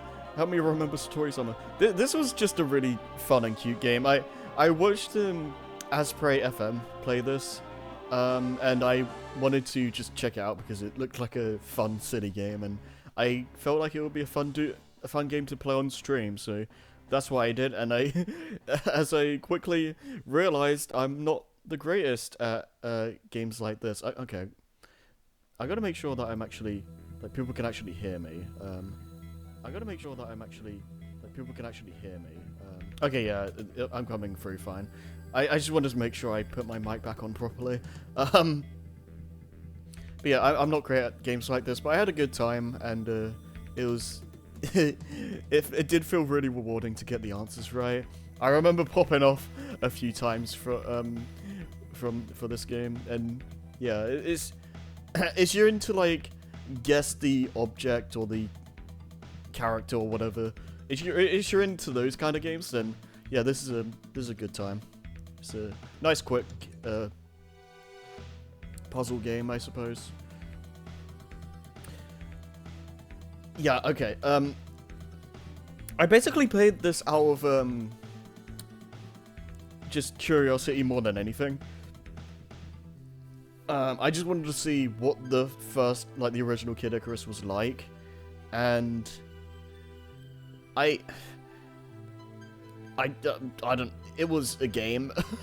I didn't hate it, like, but it really. It's one of those games that like really show me why I'm not a fan of like this archaic game design. Like the I was like I didn't like hate my time or anything. Like, I had enjoyment with the game, but like it was I did not like it very much. I'll be honest. It has so much like archaic like garbage. Like the difficulty is like all over the place. It's annoyingly unfair sometimes, and like it's I don't know. I enjoy the core gameplay enough, but like it's very easy to get lost in like the dungeons or the wherever the palace areas or whatever, and it just kind of becomes a mess sometimes. And I don't know if I'll ever want to. I don't know if I'll ever play it again. To be honest, it's just kind of yeah. Tetris Effect Connected, on the other hand, this game was great. I need to go back and play some of the other modes in this game, but going through just like journey mode, like yeah, I just went through journey mode in this, but it's just a really good way to play Tetris. It's probably the best way to play Tetris, and if you just want like to just be fully immersed and with all like, these effects and like the music and it just puts you in like this like trance, I guess. Like it's just a really magical experience, and if you like Tetris, I definitely recommend giving this a shot because it's definitely something to behold. Okay, I'm gonna knock all three of these out at once. So I read through the Little Witch manga this year, and I basically read it because it was meant to, like, right from the start the author wrote it in the sense that like I'm gonna add in new episodes and give you like new scenarios with these characters as well as putting in like some of the anime episodes that you know, and as I say in a lot in these posts, this is not a replacement for the anime. It should be seen as like supplementary material to the anime, and nothing really nothing more than that really. So as you go into the manga expecting like a full-on adaptation to all the events and more, you're probably going to be a little bit disappointed because it does skip out on a lot of episodes and scenes from the anime, and it doesn't even involve Croy like whatsoever. It ends on a broom race. But yeah, if you just want a nice like manga that gives you more content with these characters, then this is definitely a good read. I had a lot of fun reading these the Little Witch manga.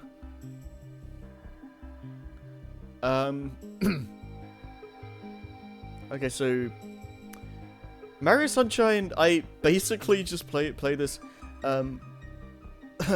like I said like I'm saying in the post.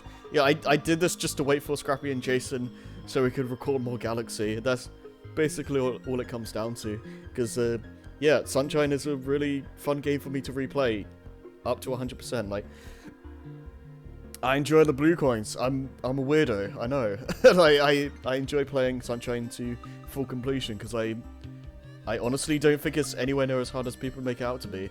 But yeah, no, I love Sunshine. It's great. I have no qualms going back to play it any time of the week really. Like just to do full completion. In terms of doing full completion, it's my favorite of the sandbox Mario games. So I play this over 64 or Odyssey, and well, 64 DS as well. But that by extension, like 64, like that's just another version of 64. So like that should be obvious by default. But yeah, I think I'd say I like Odyssey more in terms of going for any percent, but in terms of just going for the going for full completion, I think Sunshine is overall a more well-rounded experience. At least I think so. I know a lot of people are gonna disagree with me on that, but I don't know. I just every time I boot up Sunshine, I just have a great time. It's just the controls are great. The acrobatics you can do in Mario are like just so fun to mess around with, and the levels are just so. I really like the levels in Sunshine. I think they do a good job in feeling open enough with like all these different things you can do, and it just feels like a big gymnasium for Mario to just mess around in. Like it's just great stuff. I love Sunshine. I don't care what people say. Star Allies, it's fine. Like the base game is just like even for Kirby standards, like this game is just kind of it's just so mindless. Like I don't know. It's just kind of okay. Like I feel like I was kind of going through the motions after a while, and I did like the fact that like a lot of the a good chunk of the guest stars had their own level design. Like I did make it a point to go through all of those, and I had a fun time going through like Heroes in Another Dimension and all that. But yeah, I don't know. It's fine. I had a decent amount of fun with Star Allies, and the sheer just power you have just blazing through everything is a good thrill ride, I guess. But yeah, after a while it just kind of becomes whatever, and it's probably not something I'm gonna replay anytime soon. It's just alright.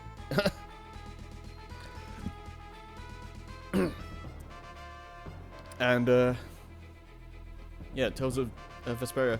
This was like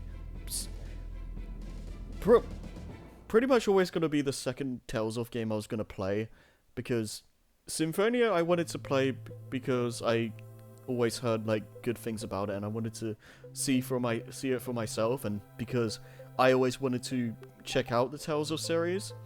So that's why I played Symphonia first, and then Vesperia I wanted to play because it was like Nick always held it in high regard, and I always wanted to see what it was like myself, and I had a good time with it. I don't like it as much as Symphonia, but I enjoyed the characters, like just following the story, and like the combat was very fun to mess around with. I still feel like I'm not the best at it. If I booted the game up now, I've probably forgotten a lot of stuff, but I had a good time playing it. I feel like my main complaint is really the dungeons. Like I feel like after playing Symphonia and how good the dungeons in that game were, it was really disappointing to play this game and the dungeons being so basic, as opposed as with the exception of like some like here and there that had more interesting design, but like a lot of them were just flat rooms and like really straightforward design that would make Kingdom Hearts 2 blush. It's yeah, but besides that though, I had a good time with this one. Mario 64, this game's definitely aged a lot, but I still think it's a pretty good game. I think it has some really good tracks, like race tracks. I mean, like music tracks as well. But yeah, it does have a lot of early game jank, let's say, and it's definitely like very slippery to control. But I think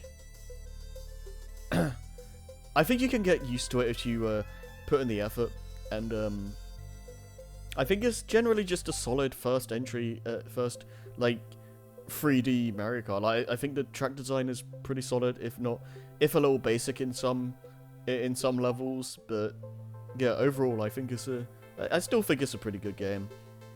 Like, even if it has aged quite a lot, but you know, yeah. So I love Mario Galaxy, but I'm gonna talk a bit more about the actual LP instead of the game itself, because I think I did a good job explaining how I feel about the game in pretty I feel like I talked about how I feel about the game pretty well in the LP itself. So yeah, in terms of the LP though, I genuinely think it's one of my best works. Like I think we did a good job staying on topic and having a good amount of things to say, and I don't think it really I don't think that really stopped like really at any point. Like the only part where we kind of started to run out of things to talk about was during the purple coins, and by that point we were almost done, so it didn't really matter that much at that stage. But yeah, genuinely, this was one of my favorite projects to work on for my channel, and I look forward to. Oh, good, yeah, pop-ups. I look forward to whenever I do Galaxy 2 and see if that can be just as good. But yeah, I in terms of group stuff, like the Galaxy LP is definitely one of my favorites. I'm very happy with how that turned out.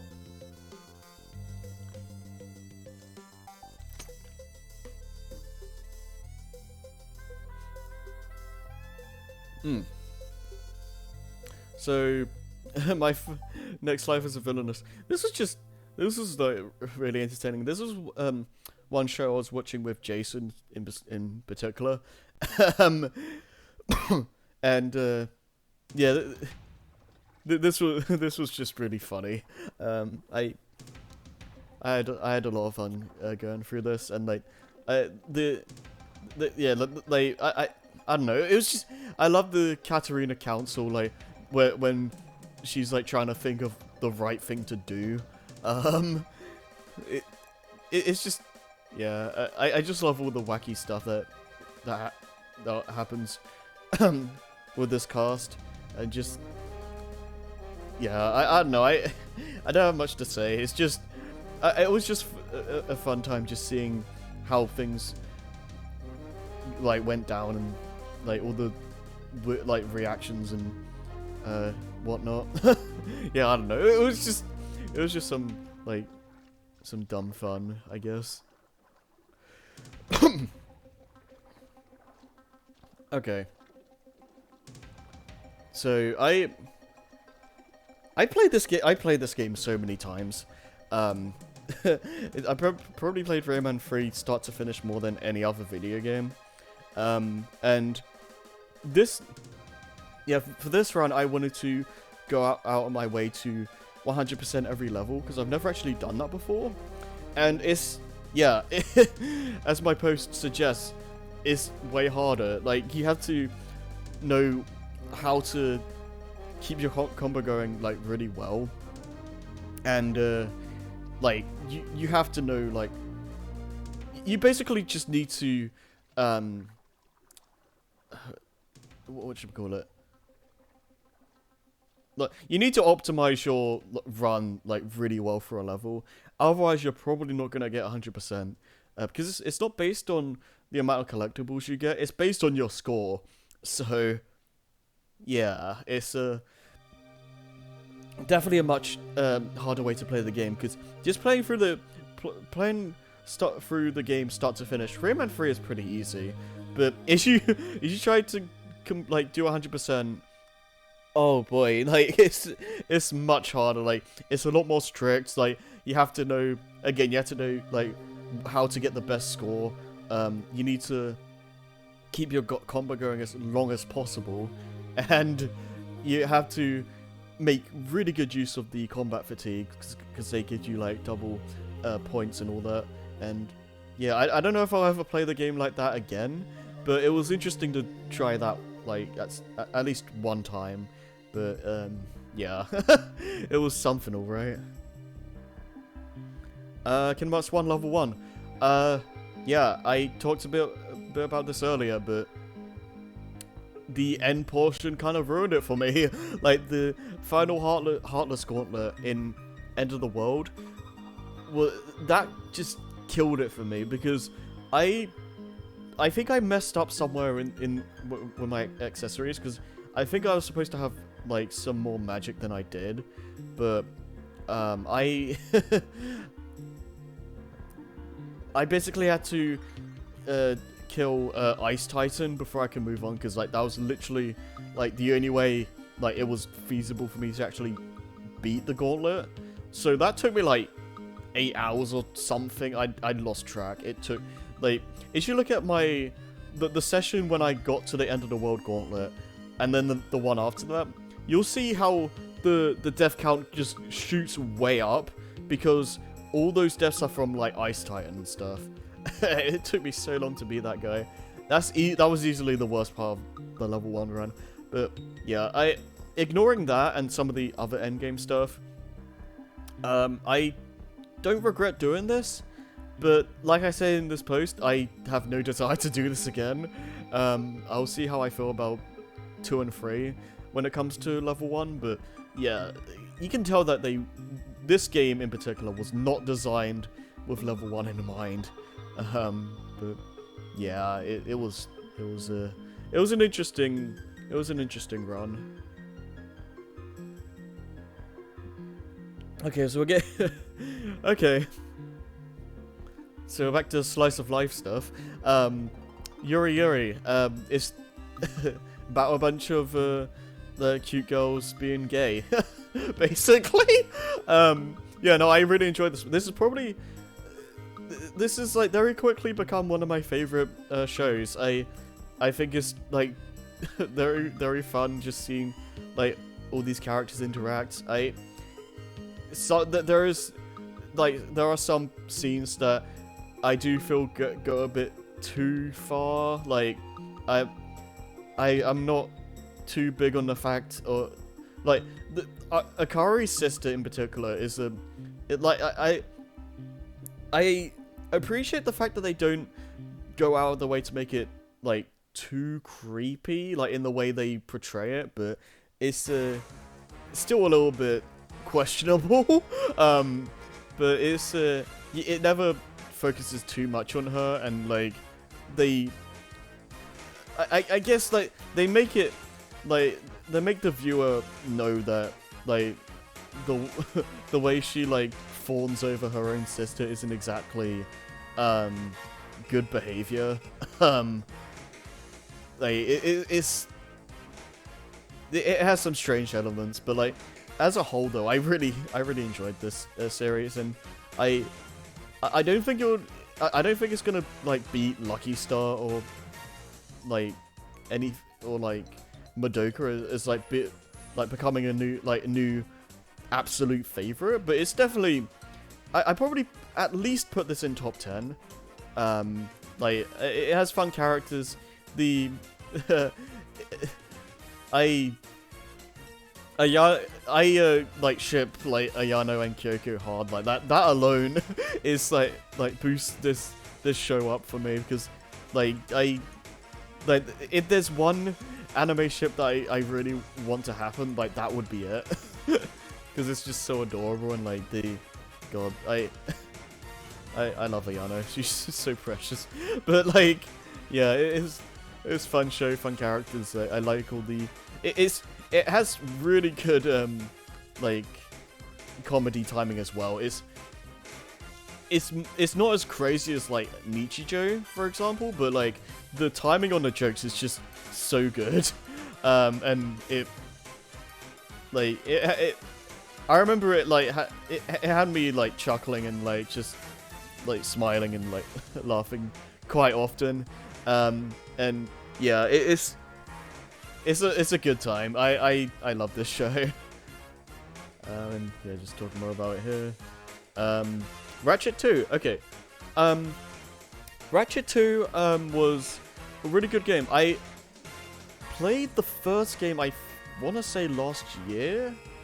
And I played Ratchet 2 this year. I guess by extension I'm gonna be playing Ratchet 3 next year. Like I didn't plan it to be like that. It just kind of happened. But yeah, Ratchet 2 was a really good follow-up from the original game. I don't think the story is anywhere near as good. But in terms of like the core gameplay, like the like traversing the planet, the different planets, the weapons you get, and all that stuff, like it's basically just a full on upgrade through and through. Like it's like the level design was so good, the platforming was like very diverse and creative, and I don't really have much negative to say about it. Like the worst I can really say is that it the ice level with all the like Yeti or whatever, like those guys suck. Like I apparently it's like a meme in the community that like those guys are like really bad, and the developer that makes things just as bad, if not worse than them, gets like a special like Yeti reward or something, which is really funny. And yeah, I had a lot of fun with this. I look forward to playing Ratchet 3 next year sometime, and I hope that it can improve just as much. And yeah, I look yeah, I just look forward to seeing how the series evolves, and that's about it. I think it's also looping the same stuff again, so I'm gonna. I hate how YouTube does this. Like, it just. Why can't it just. Like, loop? Well, not loop. Why can't it just. Shuffle the whole playlist? Why does it have to, like, repeat? It's so stupid. Okay. Alright, moving on.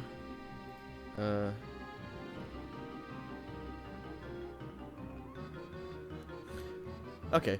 And Autonomy of Common Flower. Like, okay. This is basically, yeah, I was saying in the post, like, this is a game I chipped away over time. Like, this is not something I played all this year. This was something I, like, slowly just played over time, the last, like, 2 or 3 years, maybe. And I'm not great at it. I have a fun time playing through this game, but I barely know what I'm doing half the time. Yeah, like I'm saying in the post. I just kind of I kind of just do things, and like I kind of start to learn like characters like movesets, but I don't fully know how to take full advantage of them. But yeah, it's a fun time. I've seen some pretty crazy combos that you can do, and I'm probably never gonna be good enough to do that. But yeah, I had a good time going through the story mode, and it definitely put me through my paces, because it's definitely no cakewalk. But yeah, I'm not super great at it. But you know, I had a good time playing. Speaking of Touhou, Imperishable Night. I really like this game. I really like the time aspect. Like, you had to get enough like time collectibles, wherever they were, before ending a stage, because otherwise, like, instead of the time going by 30 minutes in the next stage, will go by for a full hour. And I think it ends. I think you game over if it goes to 5 a.m.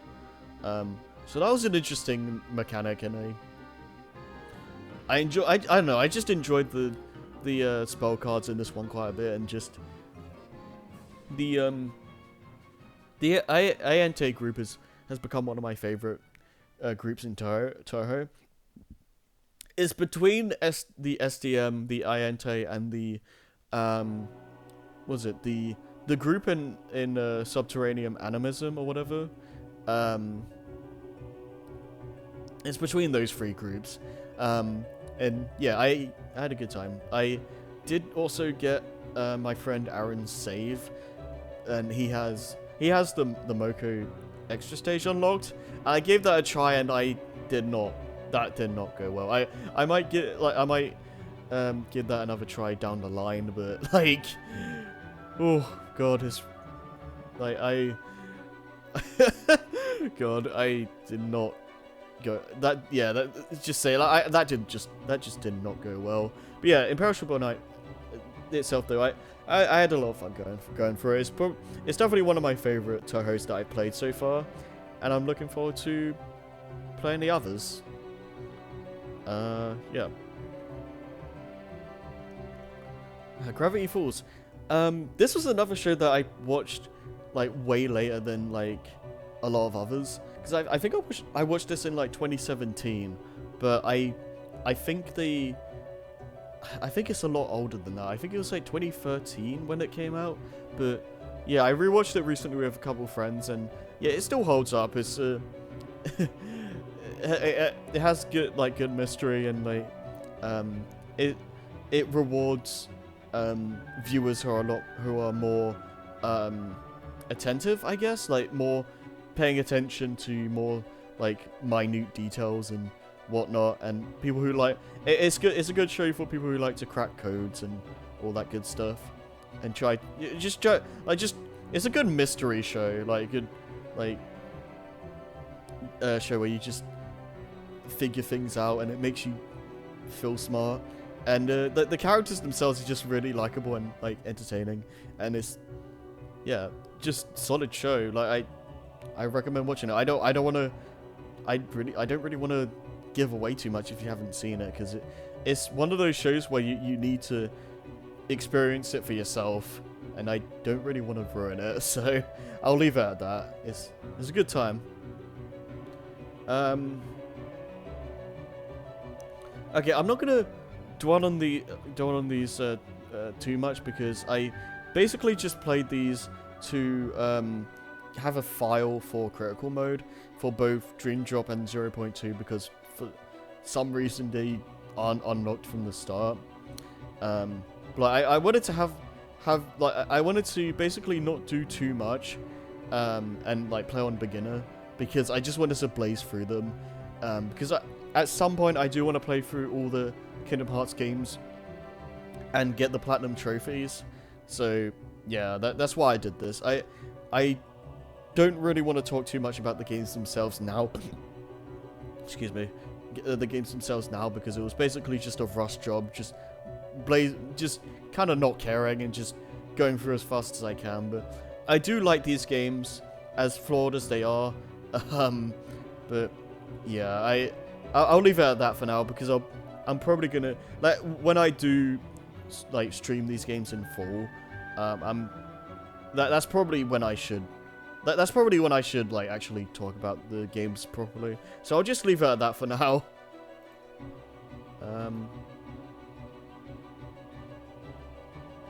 Okay, Mushoku Tensei.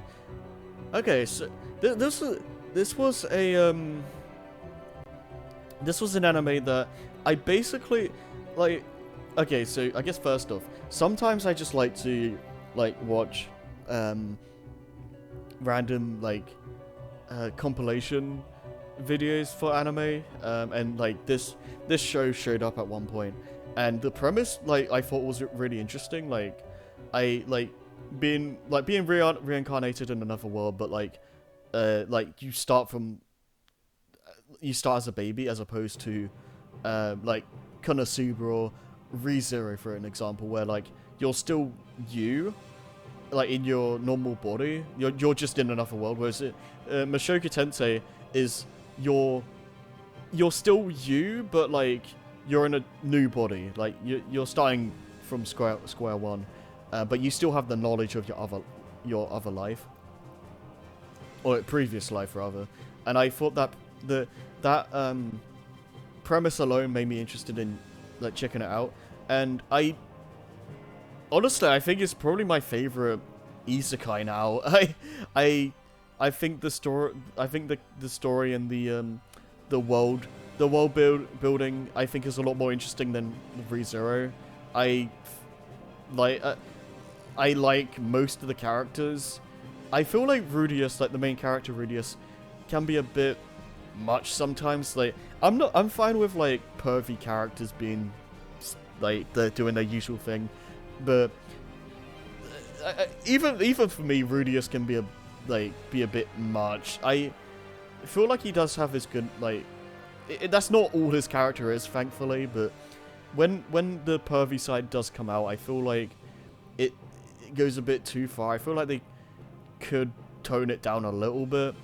But other than that, I thought this show was great, and I look forward to seeing more of the series whenever they do a season 2, which I think they're doing. Don't quote me on that, but whenever that happens, I look forward to seeing where the story goes from there, because I'm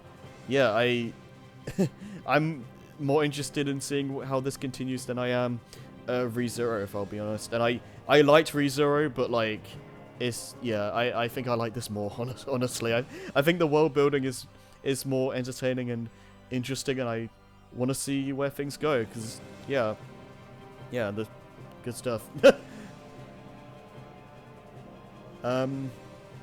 Force Unleashed.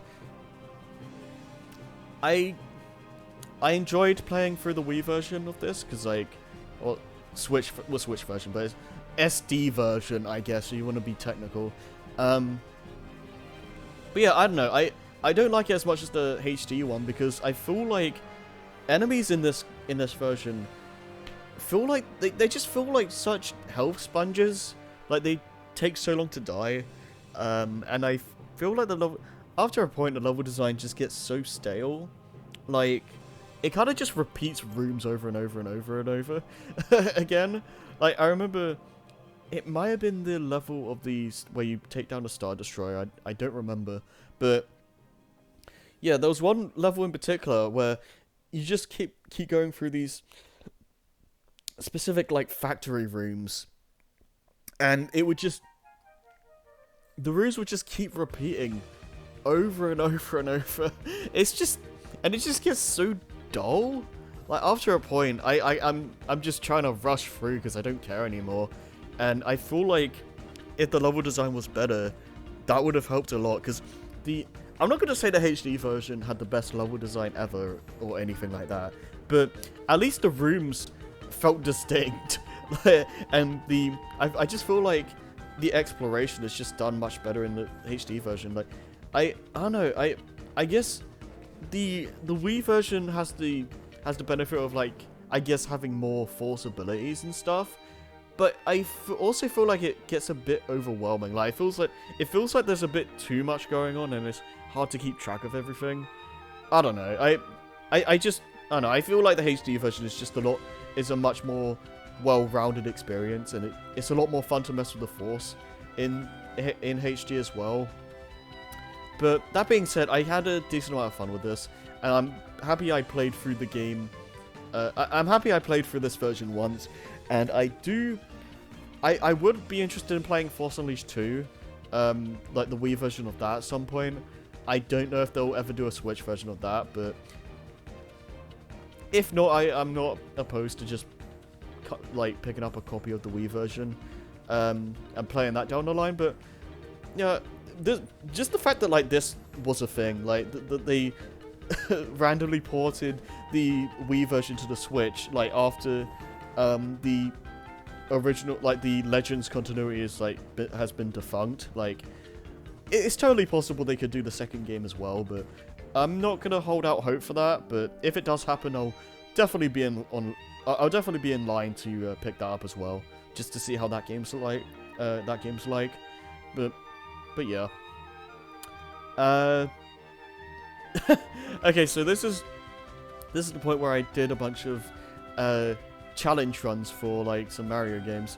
So yeah, this is basically just me being like curious about how this would go. But yeah, Mario Sunshine Hoverless was not anywhere near as bad as I was expecting, because it basically just requires you to like do episodes in a more creative way, and that just kind of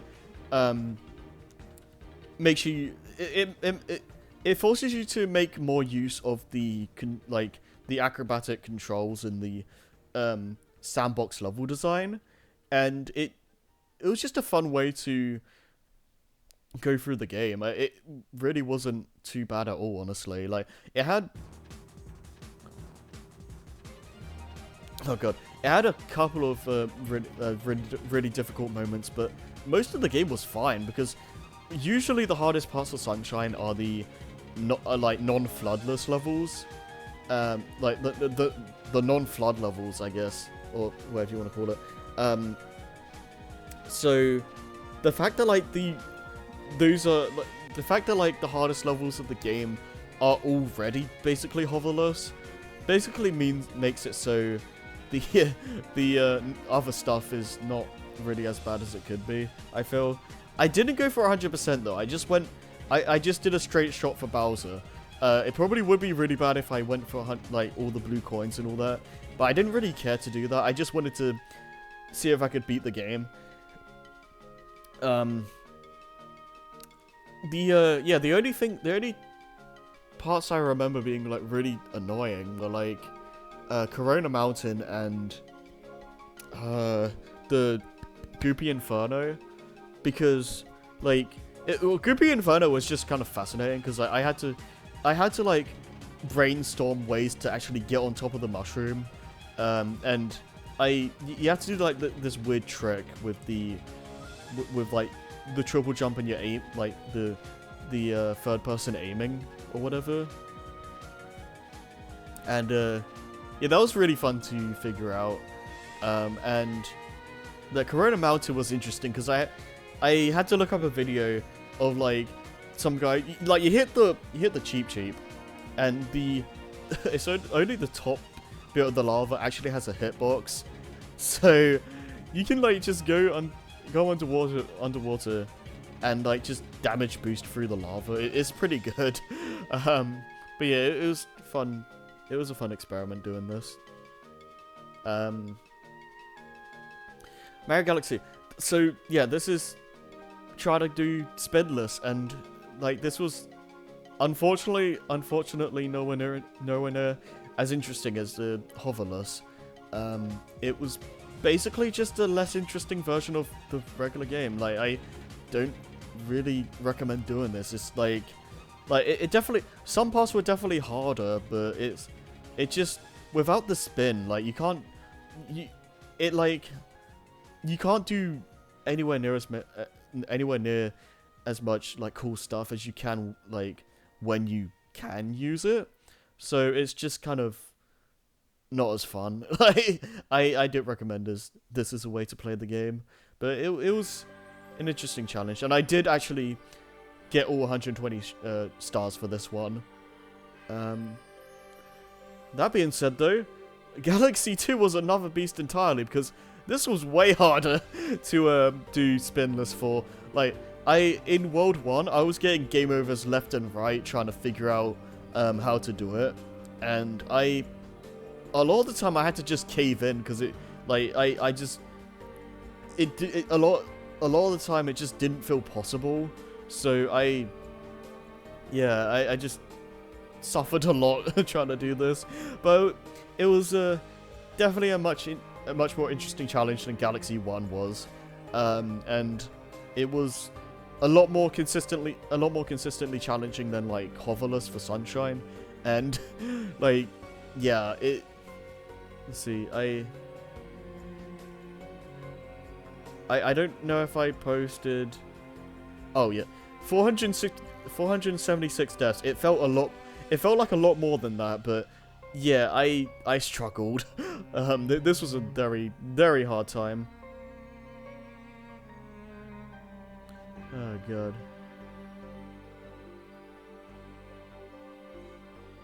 Okay, we're getting August now. We're getting there. God. What was this called? Like Naga Sarato Aranda? I don't know. But like this show, it's a fun like rom-com anime. It's definitely not gonna be everyone's cup of tea, and like it does repeat jokes fairly often. So for a lot of people are probably gonna like drop it after like 5 episodes, but I had a decent amount of fun with it, and I enjoy rom-coms. Like it was just entertaining. Like it is pretty standard, and it does like get a bit generic, but I thought it was entertaining enough throughout, and I think it's about the right length for me. I feel like if they did like another season, like unless they make things more interesting, I don't think it would really stick the landing. I think it's just right for the length it is. And if you just want some dumb rom-com fun, then it'll probably be up your alley. Like it's entertaining. Rayman Origins. Yeah, still love this game. I go back and forth on whether or not I prefer this or Legends all the time. But yeah, this is my first time 100% in the game, and it was a fun experience. It's not as bad as I was expecting, really. Like some of the time trials I remember being kind of rough, but it's not really too bad at all. And it was a fun way to experience the game, and it's just a well-rounded experience. So if you like 2D platformers, especially if you like fast-paced ones, then yeah, I definitely recommend giving this game a shot. Like the 5 core Rayman platformers, I genuinely think are some of the best games ever made. Like these are all like really fantastic platformers. Rayman 1 being like a bit iffy because I like Rayman 1 quite a bit, but it has like issues with the difficulty, let's say. So I definitely recommend playing the Rayman Redemption remake that, like, was it Ray Money made or whatever his name is. I haven't played it myself, but I definitely want to down the line. But yeah, it's just the Rayman Origins though. It's definitely one of my favorite games in the series. It's like my favorite Rayman game is 3, but Origins is like either Origins or Legends are my second favorite, and it's like, yeah, these two games are just so good. I highly recommend playing them if you haven't. Hey, Spider-Man 2000. It has aged quite a bit. Like the camera isn't always super cooperative, and like the combat is very basic and all this other stuff. But it's a really short game, and the cutscenes, like the characters and the dialogue and all that, just it's entertaining enough for the short runtime it is, and it doesn't go on for too long for it to overstay its welcome. It's kind of a fun time with the Venom marathon continuing and all that. Like Venom alone just makes the game so fun, and yeah, it's a fun time. And Enter Electro, I don't know if I like this as much as the first game, but it's definitely not as memorable, or like and it doesn't have like Venom, so that alone makes it less engaging. But the level design itself is fine. I like the fact that like the levels themselves have more inherent gimmicks to them, so they definitely stand out more than the first game. But yeah, I think the dialogue itself is just not as entertaining, like I think the main thing is that like Spidey for the most part doesn't really have anyone to. Actually, no, I think for basically the whole game he doesn't have anyone to really like bounce off with, and that's what made like the first game so fun, because it was bouncing off of like so many different characters, and that just isn't a thing in this one, and it makes the cutscenes inherently a lot less engaging, honestly. But yeah, the game itself is fine. It's basically on par with the original. So if you liked Spider-Man 2000, you'll probably like Enter Electro.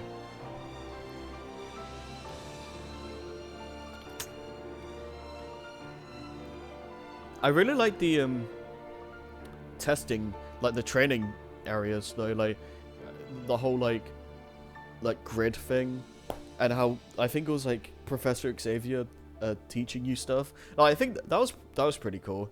So that's something at least. Um, yeah, Spider-Man 1. Yeah, I was talking a bit about this earlier when we were talking about the MCU stuff, but yeah, Spider-Man 1, I really love this movie. I I feel I feel like it's aged like fine wine. Like I had a good time. I think it has a great cast of characters. The action's very solid, and has a very gripping story with like realistic characters and whatnot. And you want to see where it goes. And Green Goblin is a fantastic villain. Like it's just, yeah, great movie. Spider-Man 2. God, I'm losing my voice at this point. Yes, Spider-Man 2. I don't know if I'm torn whether or not I like this or the first movie more, but yeah, Spider-Man 2 is also really good. It's a great follow-up to the first film. Doc Ock is a great villain. Like yeah, it's like just fantastic. Like the cinematography with all the Spidey web swinging around is like really good. You can like just Sam Raimi is like a great director in that set. Just in terms of like filmography, I guess, and all that good stuff. Like he does a really good job with just the shots and making Spidey swinging around just feel so good. Like just feels so thrilling. Like yeah, it's yeah, it's a great movie. Spider-Man 3. I don't hate it, but it's definitely a lot less well-rounded than the first two. I feel like the first 30 minutes or so I think are great and a great follow-up to the second movie. But it kind of just loses itself. Like Harry getting knocked out and like having to like and like losing his mind, like losing his memory, and all that, which I feel like is such a massive cop out because that was such an interesting like conflict, and I feel like they could have done a lot more with that. And Sandman is cool. I like Sandman as a villain, and I like the CG like going nuts with that. Like that I still think it looks pretty good. And yeah, I don't know. I like the idea of the black suit and all that. But like I feel like they needed I feel like the black suit story is like okay, let me restart this. The black suit is definitely one of my favorite like kinds of stories that you can tell with Spidey, but they did not do it well at all. Like I feel like they needed like at least a two-parter for this, because the black suit is a storyline that needs time to breathe. Like you can't just rush through it, and that's what this movie does. It just does it way too quickly, and just like it needed more time. Like Spectacular Spider-Man is like that's how you should handle the black suit.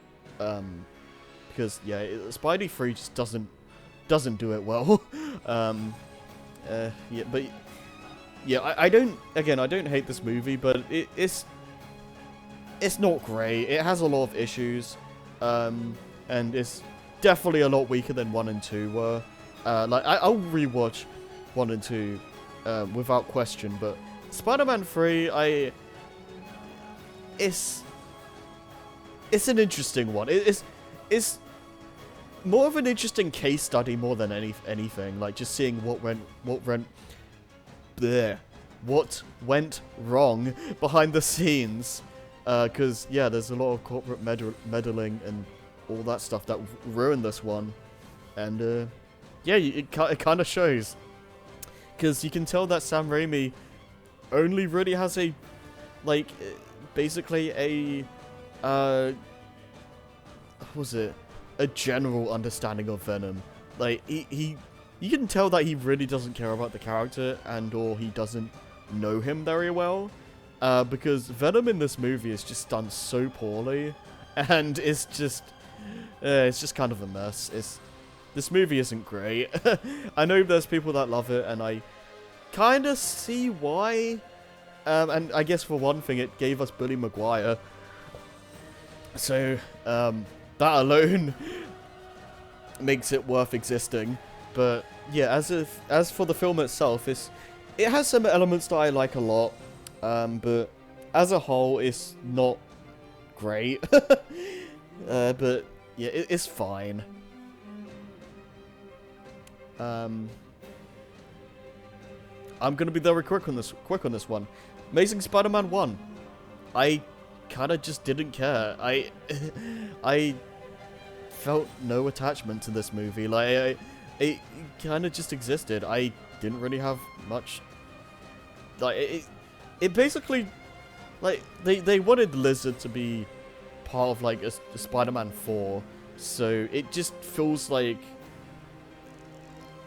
I don't know, it just feels like they forced a movie just to have the Lizard in it. Like, it feels so lifeless and boring. Like, I felt no attachment to this movie, I'll be honest. Like, it went in one ear, out the other. Like, I have no interest in watching this again. This is gonna be an interesting one though, but because Amazing Spider-Man 2, I actually really enjoyed this film. It's probably, like, that's a really unpopular opinion, I know, but I had a good time with this one. Is it better than, like, Far From Home or Spidey 1 and 2? No, definitely not. But, like, I had a good time with this one. I thought the story was a lot more engaging. It's definitely not perfect, and sure, like, maybe there's a bit too much going on, but unlike Spidey 3, I feel like it felt I feel like it just felt more engaging, and the relationship between Peter and Gwen I found to be a lot more believable than, like, Mary Jane and Peter in the Raimi movies. So that alone made me, like, a lot more invested, and I like Electro just as a villain. Like, I like how the movie, like, for the most part, does a good job, I think, in making you feel for the villains. Like, they're not trying to, like, they're not, like, inherently bad guys on purpose. They're villains because of, like, what the world turned them into, and, like, they feel like the world turned against them, basically. And I feel like that's a really interesting, like villain dynamic. Like, and it made me feel for Electro specifically. Like, I feel like Harry's story is a bit messy, but I can kind of see what they were trying to go for. I feel like that needed more time, because I don't fully... I feel like Harry and Peter needed more time to be, like, more buddy-buddy, because I don't feel like I fully believe that there was a big friendship there. I feel like they could have maybe developed that in, like, the first film, because, like, Harry's just kind of starts existing here. Like, I feel like they could have done like, more build up with that in the first one, and then it will probably end up making it feel a lot more believable here, because then you have that background. But yeah, overall, no, it's definitely not perfect, but no, I had a good time with this movie. I thought it was a good time. Oh yeah, I had a lot of posts about this. Final Fantasy V. I don't know how I feel about this one. I feel like... Okay, I understand why people like this game a lot, or even love it, but I kinda... I don't know, I just didn't...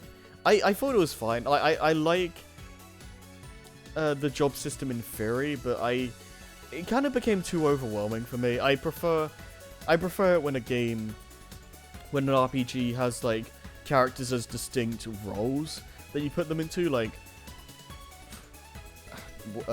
trying to think of examples right now. RPGs. Like, I'm not gonna go into like a specific game because I can't think of anything right now. But like, you have your mages, you have your what you call it, your knights, you have your um lancers,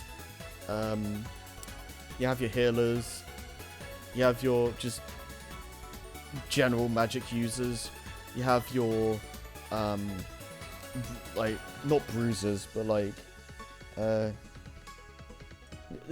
whatever, you get the point. Like, I prefer it when an RPG is like more clearly structured like that, as opposed to how Final Fantasy V does it, where you get to pick what class like everyone goes in, and you can keep changing that throughout the game, and that determines what abilities you get, which on paper is a good idea, and I understand why people love it. And for people who like get really into the game design and like the job system and all that good stuff, I can see that being really fun to mess with. But as for me, I kind of just got really overwhelmed, and you can say, "Oh, get good" and all that good and all that stuff, but yeah, I don't care. I after a point when the game started to get like really really difficult, it started to just kind of get on my nerves, and I basically had to just force myself to finish it, because I really hate not finishing games, and I already I already like put this on the back burner for literal years. Like, I played a bit of 5, and I was like, I really want to play. I really just want to play Symphonia, but I'll get back to 5 during that. So that's what I planned to do. But then I just played all of Symphonia without going back to 5, and then I finished Vesperia. So yeah, I earlier this year I just made it a point that it's like, I'm just gonna sit down and go through the rest of 5. Like, I'm just gonna make this my main game that I'm gonna play and just beat it. And I'm glad I did, but I don't think I'm ever gonna play it again, because yeah, it was rough. I'll just say that much. Spider-Man No Way Home. Are we okay? We're almost at September at least. Yeah, great movie. It's definitely very fan servicey, but I think they did it fairly well. And this is one of the last times I'm gonna be nice to the MCU, because I did not like most of Phase 4. But yeah, No Way Home was great. I didn't see the extended cut, but like, yeah, I don't think I really needed to. It was good seeing Toby and Andrew's Spider-Man Spidey's alongside Tom's. Like, just seeing the 3 together was great, and seeing how they interacted, and how Andrew and Toby's like Spidey's were like a good lesson for Tom's Spidey to learn.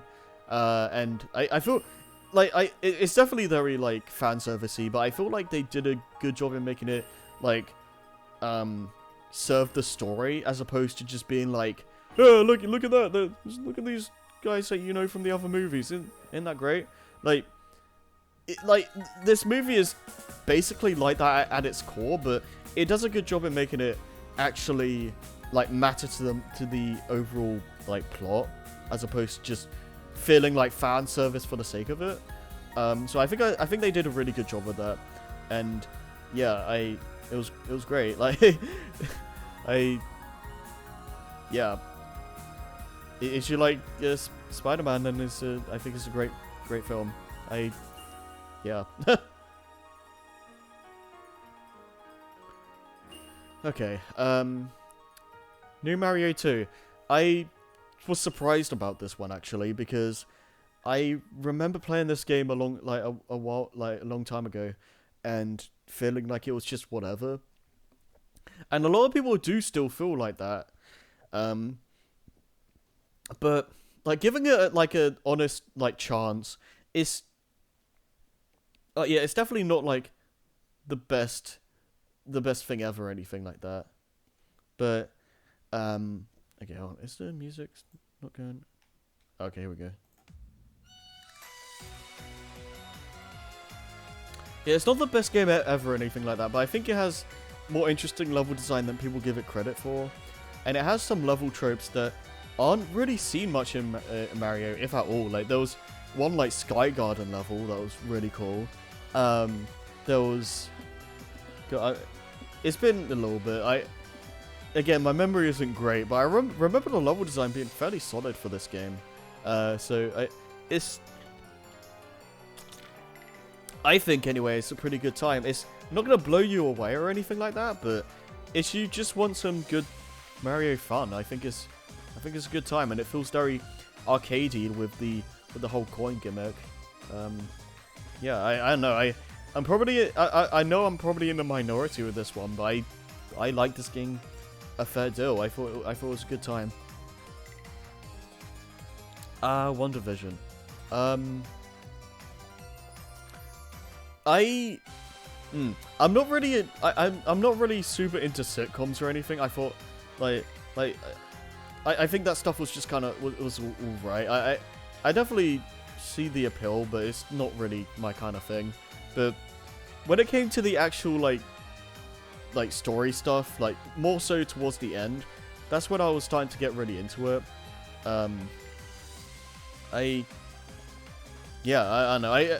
It was interesting to see like how Wanda was dealing with how like Vision like is basically dead now, and like how she's trying to cope with that. I thought this was an interesting way to take the character, and yeah, I guess I like it more than anything that for being like a unique like direction to take the MCU, and I enjoyed the stuff at the end. Apparently a lot of people have issues with like the CGI fest at the end, but like, yeah, I don't know. I thought it was fun. I don't know, and like, yeah, I don't know. Like movies and like live action stuff are basically just CGI fests at this point, so it doesn't really faze me. But yeah, I thought the show itself was alright. I wasn't in love with like the sitcom stuff, but it was a fun change of pace. It was fun to just see how like things were gonna go and how it slowly crumbles in on itself, basically. And yeah.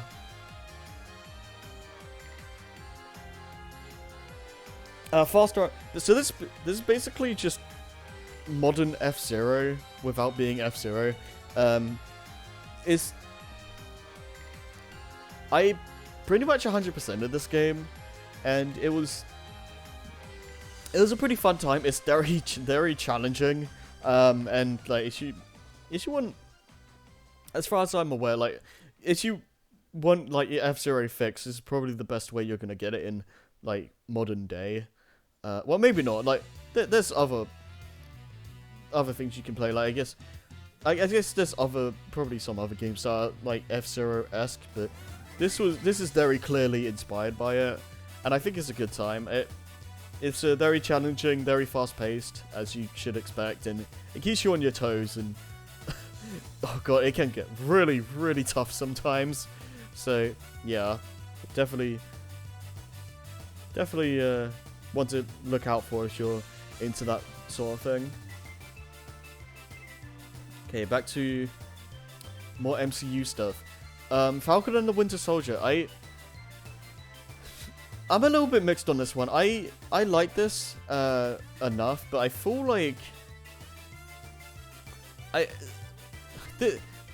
this could probably be said for like quite a lot of the MCU shows, but this one in particular like feels like it should have just been a movie, because I feel like it didn't need to be anywhere near as long as it ended up being. Like I feel like they could cut out a lot of stuff, or like not make it drag out as much, because after a point, it feels like it kind of just goes on. But like, I like a lot of the ideas of it. Like, again, it's like the characters, like, what do you call it?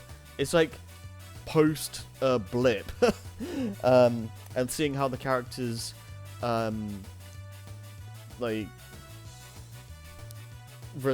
respond to that. Not respond, but like, you know what I mean. Like how they, how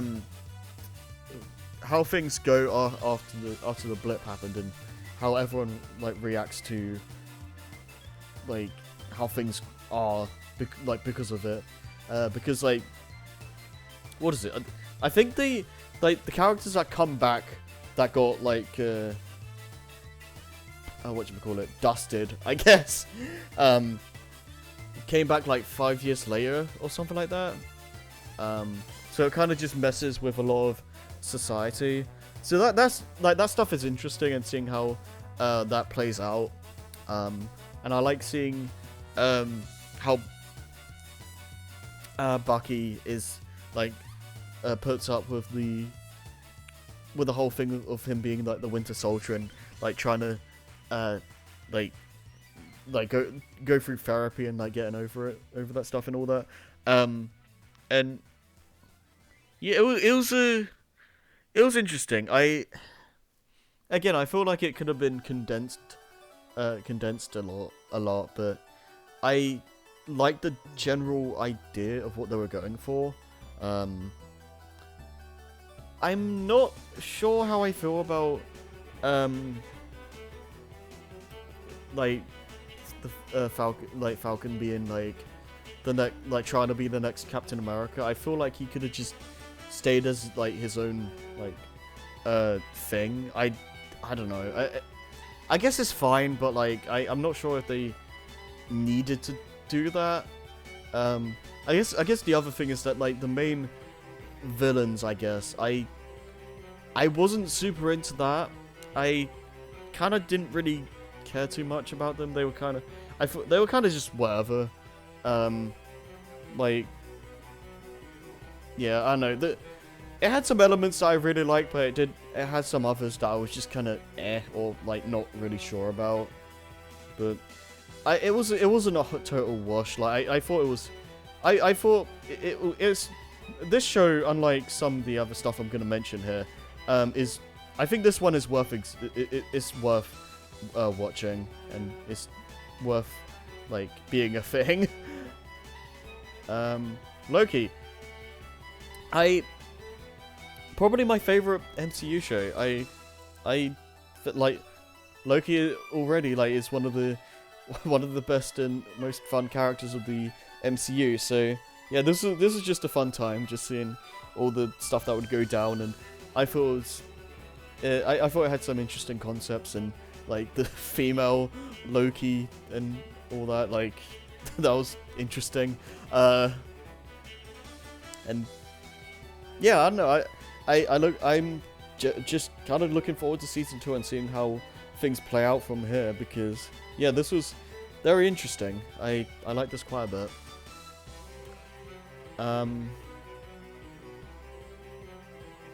Okay, so yeah, esoteric history.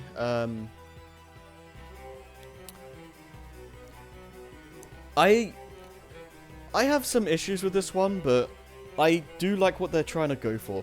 The English translation can be really messy sometimes. Well, like especially like mainly in episode 2, like it's very, very hard to keep track of what's actually being said.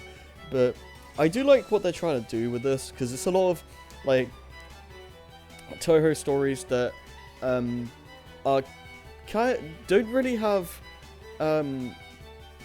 what was it, like their full backstory known, as far as I'm aware. Like stuff like the Lunar War, for instance, I think is not really expanded upon that much. It's just the fact that like Yukari basically tried to invade the war. That's a good sentence. Yukari tried to invade the war. No, Yukari tried to invade the moon one day, And like like it was interesting to see how that like played out here, and seeing like the creative liberties and stuff like that. But yeah, I just kind of wish I wish the English translation was a bit better, but I do like what what the staff are trying to do with this, and I look forward to seeing how they do like other stuff in regards to like Touhou stories and the characters, and try to do some cool stuff with like the lore and whatnot. But yeah. I see what's coming up. But yeah. I'm watching the 2012 TMNT as well, and I love this show as well. It's great action, great characters, great story, all that good stuff. And I will say that 2012 isn't as what should we call it?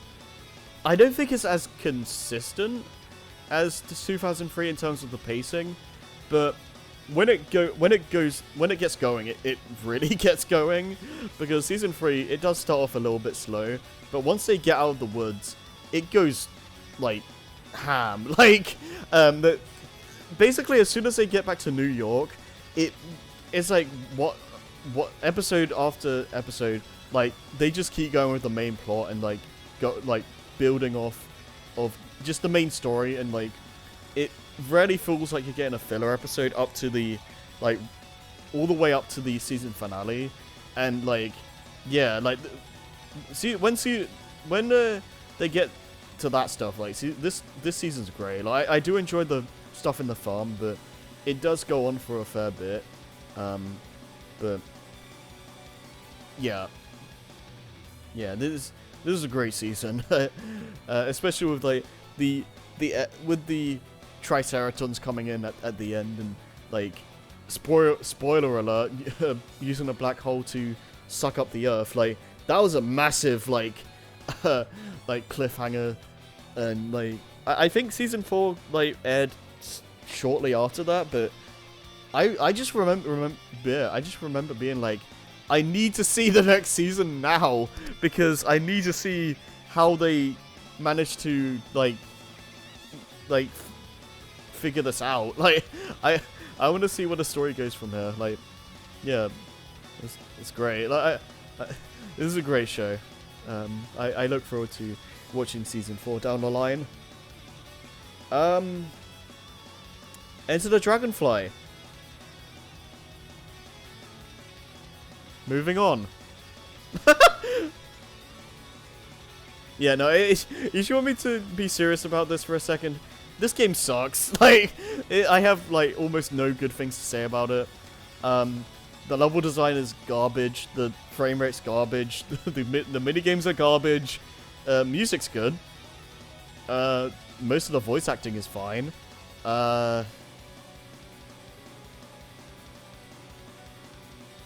That's about it. It's yeah, no, this is one of the worst games I've ever played. It's not good. Black Widow. Oh right, this movie. Yeah, no, this movie just exists. I felt no attachment to this. I barely remember anything about it. It's just, yeah, no, I got nothing. It just exists. All hell the this is kind of just a fun little like one shot for the next movie. Yeah, it exists. Okay, Shang-Chi and the Legend of the Ten Rings. I actually really like this one. I like the fight scenes were really good. I like the I don't know, it is, in terms of like just fight choreography, it's probably some of the best the MCU has like ever done. I thought that I liked that it felt more contained. Like it didn't feel like outside of like the ending maybe. It felt more contained and not like the movie didn't feel like it was constrained by being part of the MCU, if that makes sense. It just felt like its own film that just happened to be part of the MCU. And yeah, I enjoyed this one quite a bit. It had good characters. I liked seeing where the plot was going, and it kept me guessing. Like, I honestly, I was honestly starting to believe that the father was actually gonna see like his wife again, but that didn't turn out to be the case, and it like became something else. And I enjoy a good story that can keep me guessing. Yeah, it was a good time. World of Goo. I'm not good at World of Goo whatsoever. I played a good chunk of this back on the Wii, but I never finished it. And I picked this game up a while back for the Switch, and I recently just decided to go for it and like actually finish it. And yeah, it's a good time. I'm not super great at it, so it did take me a while to beat some levels. Like, yeah, Chapter 3 or World 3, as I say in here, that was really difficult. And I remember a lot of the levels in that taking me a long time to figure out. But yeah, it's a good game. It's a very fun puzzle game, and I probably will never get like the OCD requirements for these levels because they are absolutely insane for what they require you to do. So I'm probably never gonna do that. But I'm glad I finally managed to finish this game myself. It's a good puzzle game, and it rewards you for like just thinking outside the box, I guess. I don't know. It's a good time. Eternals. Movie exists. Moving on. Banana Mania. So I've never actually played the original Monkey Ball games before. I've only played, and believe it or not, I've only played Adventure and Banana Blitz. And if you've seen my LP of Banana Blitz, you'll know that I don't really like that game. So yeah, I wanted to, like, I basically I basically got this because I wanted a way to play the original games in some form, and I thought it was pretty good. I liked this a fair deal. It did drive me insane a few times, quite a few times actually, because I am not good at Monkey Ball, but I somehow managed to beat the game and all the extra modes and whatnot, and I dabbled in the party modes a little bit, and I really wish they had online for that. I don't know why they don't, but it was a good time. I like this game quite a decent bit. And if they ever make another new Super Monkey Ball, I'll definitely be down to check it out, and just make the physics for Monkey Target better next time. That's all I'm gonna say.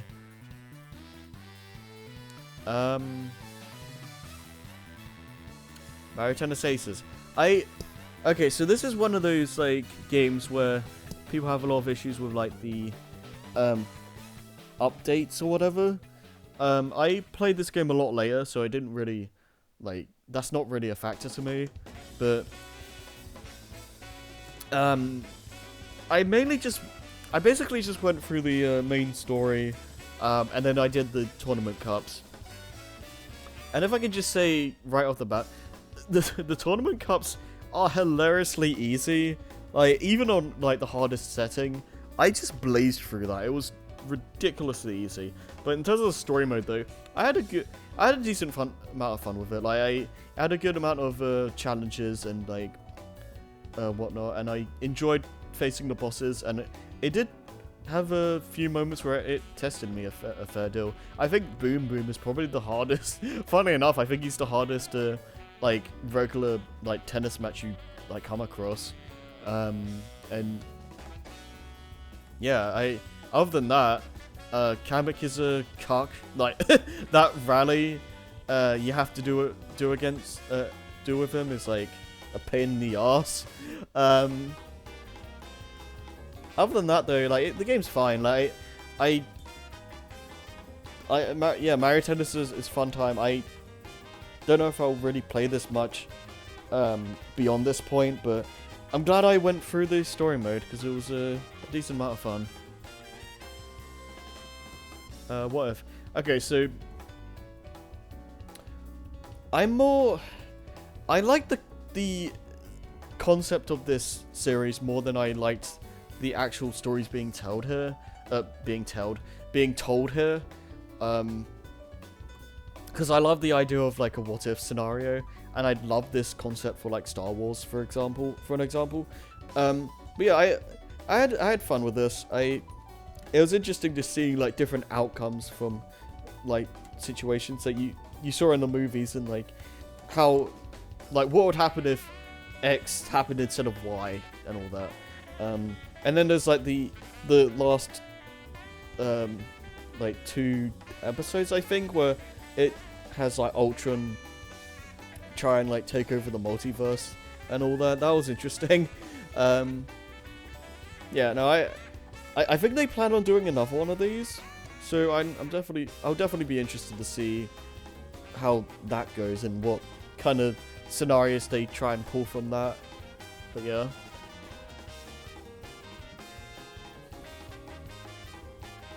Okay, Colors Ultimate. So Colors Ultimate, I played this way later because this game came out and it was a complete mess. To be frank, like glitches up the arse, so many issues. So I wanted to wait until it seemed like they were not going to update the game anymore, and I think at this point they've just given up on it.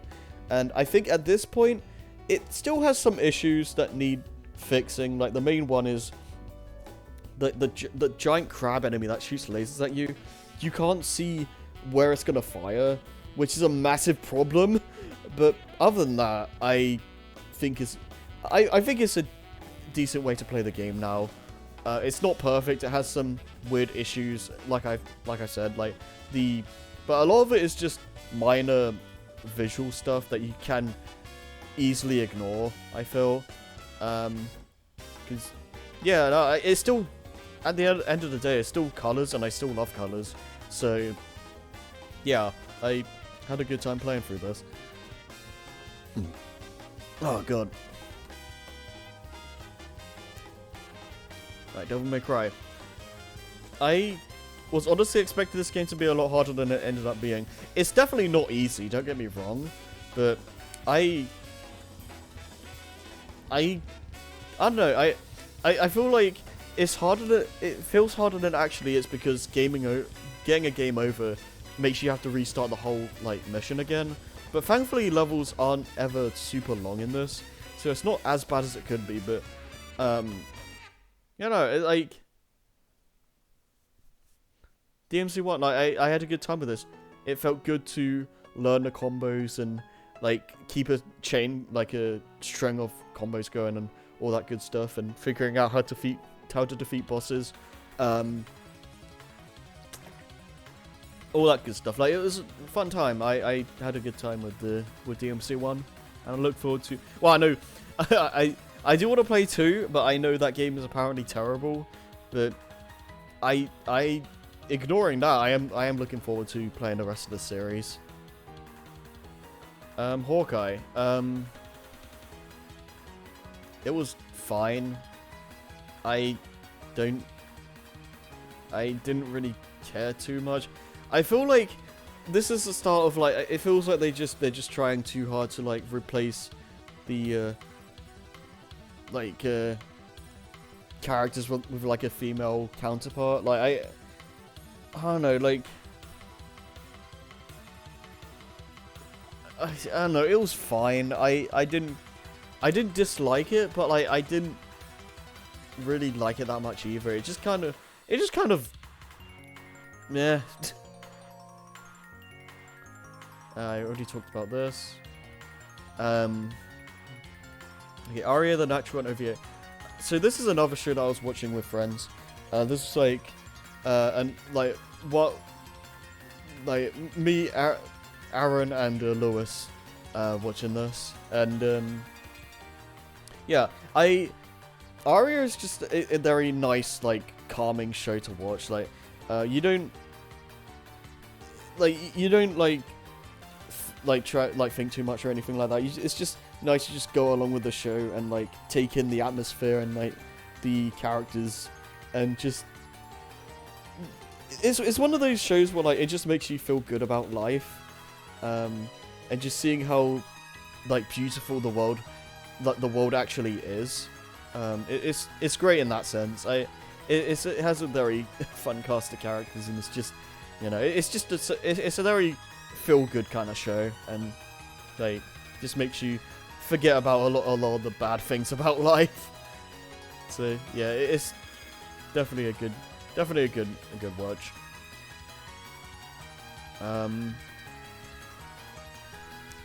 Yeah, Forgotten Land was great.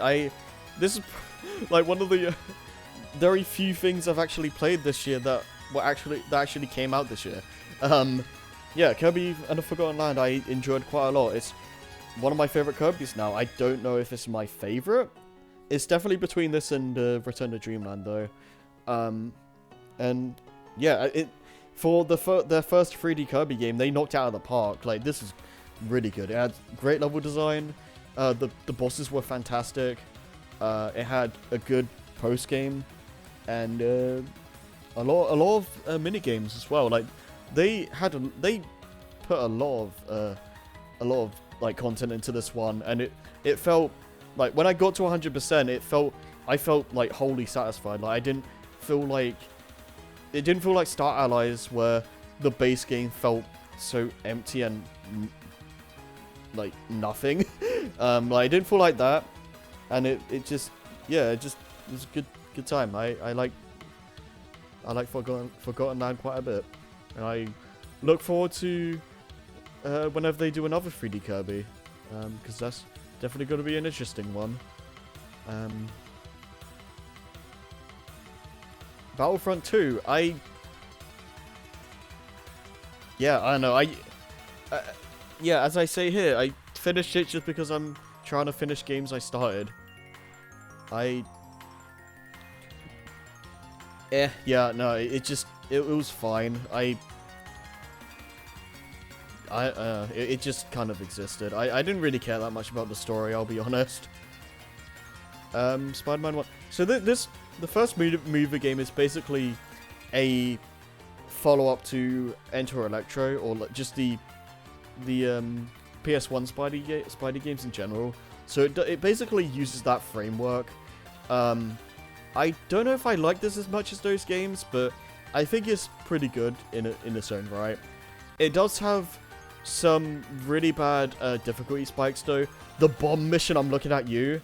But yeah, other than that, no, I still think it's a pretty good game. Moon Knight. I actually quite like this show. I think it's what is it? I don't really know. I don't really know what I was expecting, but like just seeing the like the alter egos like going at each other was really fun. And just seeing where things would go, because I don't know, it was just really bizarre, and I kind of liked that. I was just having a lot of fun just seeing how the story was going to play out and all that good stuff, because yeah, I had no idea where it was going whatsoever, and I still don't fully understand what happened, but yeah, it was I had a fun time watching that. It was like Moon Knight was a great show. I think it's apparently very divided, but yeah, I personally I'm on the side that actually enjoyed it quite a bit. Multiverse of okay, so now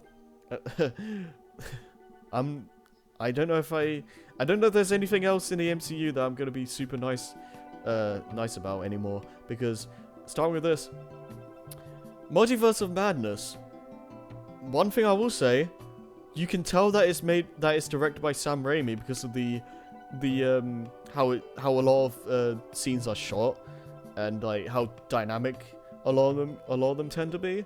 But outside of that, this was just such a nothing movie. Like I like what Wanda being the main villain was cool. Like that was it. That was interesting, and I like what they tried to do that. But other than that, like it was just such a nothing movie. Like it could have been like the idea of like going through the multiverse could have been so much more interesting, but I think like I think Aaron said this, and where it's just like the most like the different the universes get is like red means go. Like who cares? Like they could have done so much more interesting things than just that, and it feels so. It feels like it feels too repetitive as well. Like it's like they go to a new dimension, and it's like, oh, let's find the church or whatever, and like let's do this, and it just is no.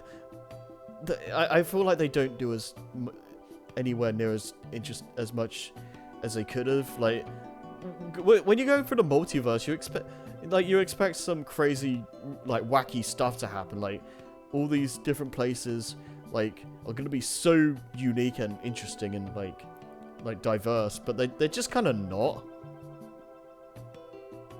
And I especially after I enjoyed the first Doctor Strange movie, I was really disappointed in how I just didn't care that much for this one, and I wish this was a lot better, but what are you gonna do?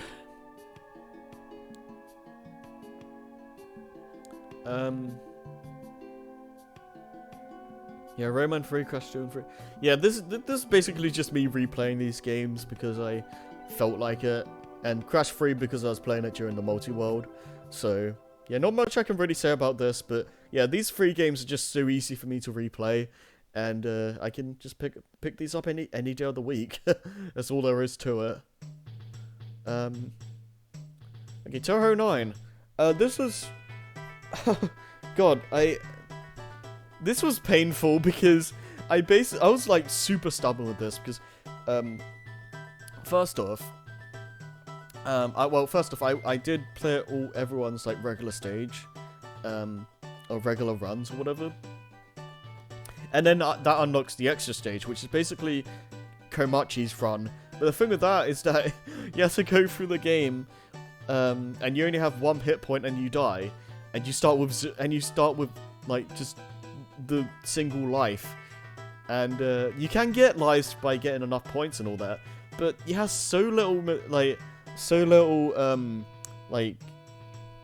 whatchamacallit, so little things to work with that it just becomes so stressful, and it's very easy to make mistakes. But eventually I managed to do it, but I have no plans on doing it with Eiki or any of the other characters because good lord, that took a lot out of me. And yeah. Twinsanity. Yeah, this game's still great. I wish it got re-released because when we did the LP, I probably shouldn't talk too much about that here because I haven't actually uploaded that yet. But the one thing I will say right now, is that my PS2 is kind of balked. I need to get it refurbished or get a new one because I kept on getting errors up the arse, and it just makes me want a port of this game or a remaster or something, because like Twinsanity, and Wrath of Cortex, I guess, being stuck on the 6th generation consoles is just such a crime, and I wish there was a more modern way to play this game, because yeah, it's genuinely one of my favorite Crash games. It's a great time. I'll leave it there because I talk more about this stuff in the LP. So Miss Marvel, I didn't care about this one, honestly. This show was the start of it felt like they were trying way too hard to just be like, oh, look at us, we're trying to be progressive, and like, look at all these like female characters and like all that stuff. Like I'm not against like female characters being like the main roles or anything like that, but I have an issue when they use it to bring like male characters down so much, or they like make it a point to just be like, oh, we're making this a female character because they have tits, and they don't do it to make a compelling story or build off of something interesting. And like when they go into like the church, I believe it was, and the men get like the good seats and the women get the bad seats, like that like just shows you where where Disney's headspace is a lot these days. And yeah, quite frankly, I'm just getting sick of that, and I'm gonna be talking about that later on. But yeah, nah, I didn't hate this, but like it just, yeah, I'm not super big on it. Generations, I still really I don't like this game as much as Unleashed or Colors, but Generations is still a great time, and it's definitely one of the most well-rounded Sonic games. I mentioned it in the LP, but it doesn't really have moments where like you really don't want to do this or what have you. It's just straight to like start to finish. It's just a solid entry, and it's just a really fun time. I Am Groot, just a bunch of shorts. It was fine. Not much to say about it. For Love and Thunder. I don't know. It was okay. I liked the like, was it like the what is it? I'm trying to remember the name of the villain, like the God Butcher or whatever. Like he was a fun villain.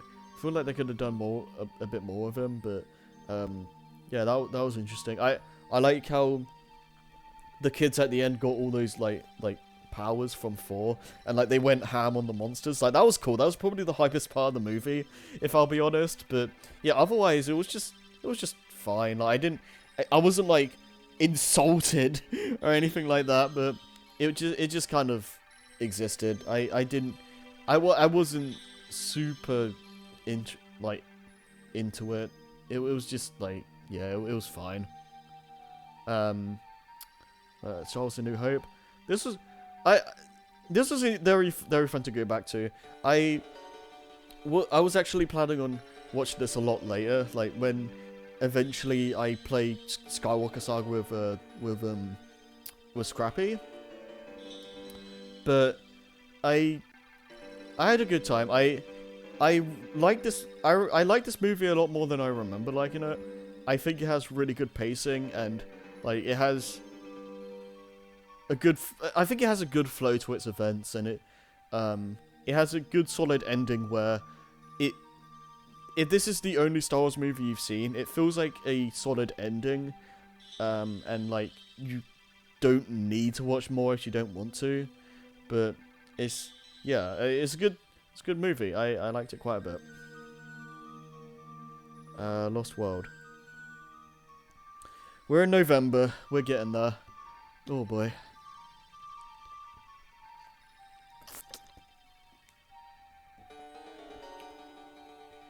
Yep. Lost World. I do like this. I like this game, but it has issues. This is another instance of like, I feel like you should just watch the LP if you want more thorough thoughts, because I think I went over it pretty well in the LP. Because yeah, this game can be all over the place, but I think when it focuses on its core platforming like gameplay, I think it's genuinely pretty great. But it kind of loses itself a lot when it does a lot of the weird gimmick stuff. Like some of it's fine, like some of it's really good, but other times it just kind of confuses me. I'm not really sure what to make of it sometimes. And I feel like if the game was more focused, it would be a lot better. And the less said about the story, the better. I like the game. I don't like the story, and I'll leave it at that. Oh boy, okay, so She-Hulk. I don't have good things to say about this. Yeah, I'm being genuine when I say this in the post. This is one of the worst things I've ever watched in my life, and I mean that wholeheartedly. Like, it was hilariously bad how, like, awful this show was. Like, again, just going over the whole, women are great, men suck. Like, that was basically the show in a nutshell, and it was just so hilariously bad and so full of itself. And like, when it got to the end, it felt like they were trying to seem smart by breaking the fourth wall and being like, oh, this ending sucks, let's do something else. Like, that, it didn't feel smart. It just felt like, we've written ourselves into a corner. Let's try to do a cop out so we can do something else and save ourselves. I don't know. Like, it just felt so forced and stupid. And like, a lot of the characters just felt so unlikable. And like, all the men were basically like, hey, I like hitting on women. Like, yeah, I like checking them out. Like, shut up. Like, seriously, like, that's all the men, that's all the story was. And it's so bad. Like, this is one of the worst things I've ever seen. Like it's almost comical how bad this is. And like, again, it's like, just don't make a story just to uplift women and bring down men. Like, that's like, unless you have something interesting to say, do something else. Like this show could have been a lot more interesting, and like, with like she, like, being like the attorney thing. Like it could have been really interesting if they went a much different angle and focused more on the attorney stuff and like fleshed that stuff out more, as opposed to just, yeah, look how great women are. Like, I'm so sick of this kind of agenda that companies are spreading so much, and it's like, I'm just so done. Like, I don't care about this anymore, and I really wish they just tell a story to tell a frickin' story, and not this, whatever this is. Like, I remember one scene where it's just like, oh, Jennifer Waltz, I think that's her name. Like, oh, don't turn to the She-Hulk, you'll ruin the party or something. A few minutes later, turns into She-Hulk. Oh, great, you turned into She-Hulk, that's amazing. Like,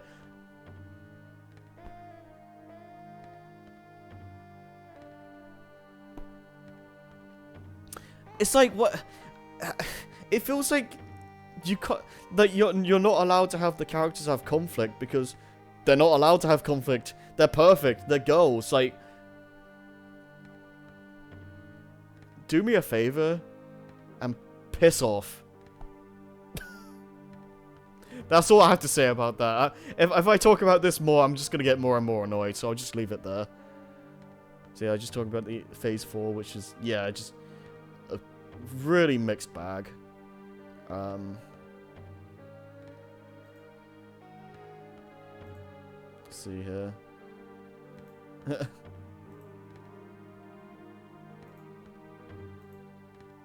Yeah, Inception. Okay, oops.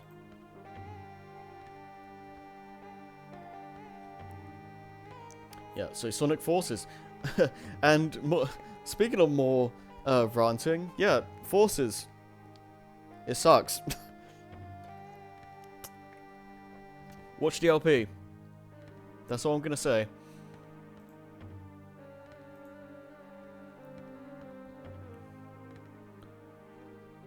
Hey, Spell Bubble. Okay, so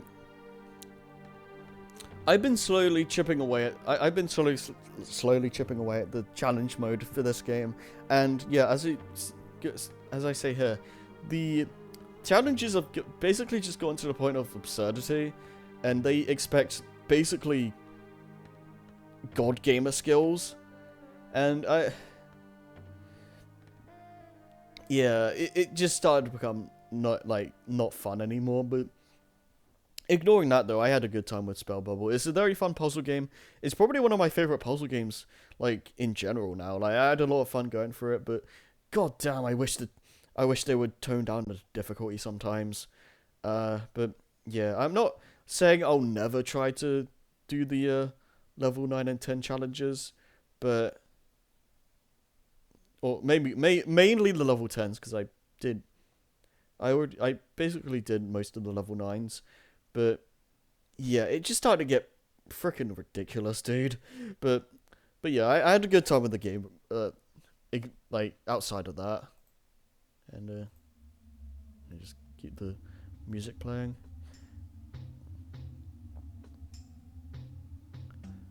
Okay, how long have I been going? 4 hours and nearly 20 minutes. Okay, that sounds about right. We're almost. Well, I mean, we're almost done. Maybe. We're getting there. I don't think there's too much left. I don't actually know, but yeah. Regardless,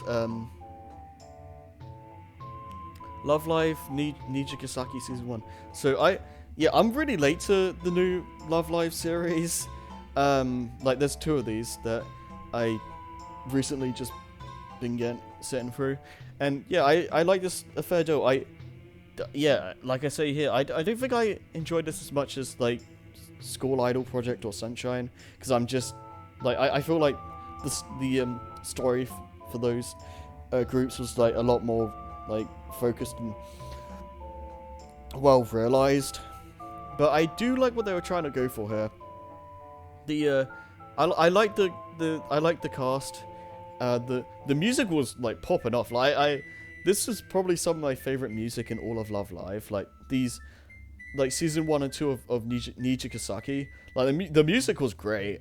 I don't think the story itself is as good as like Sip or Sunshine, like I said, but I do like I do like that they tried to do like the solo idol thing. Like I think that was an interesting way to take the story and like take the dynamic. Like I don't know, there's fun characters, and I liked seeing the the situations and like all that good stuff.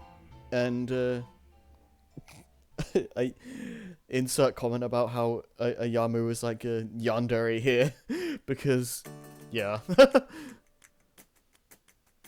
Lego Force Awakens.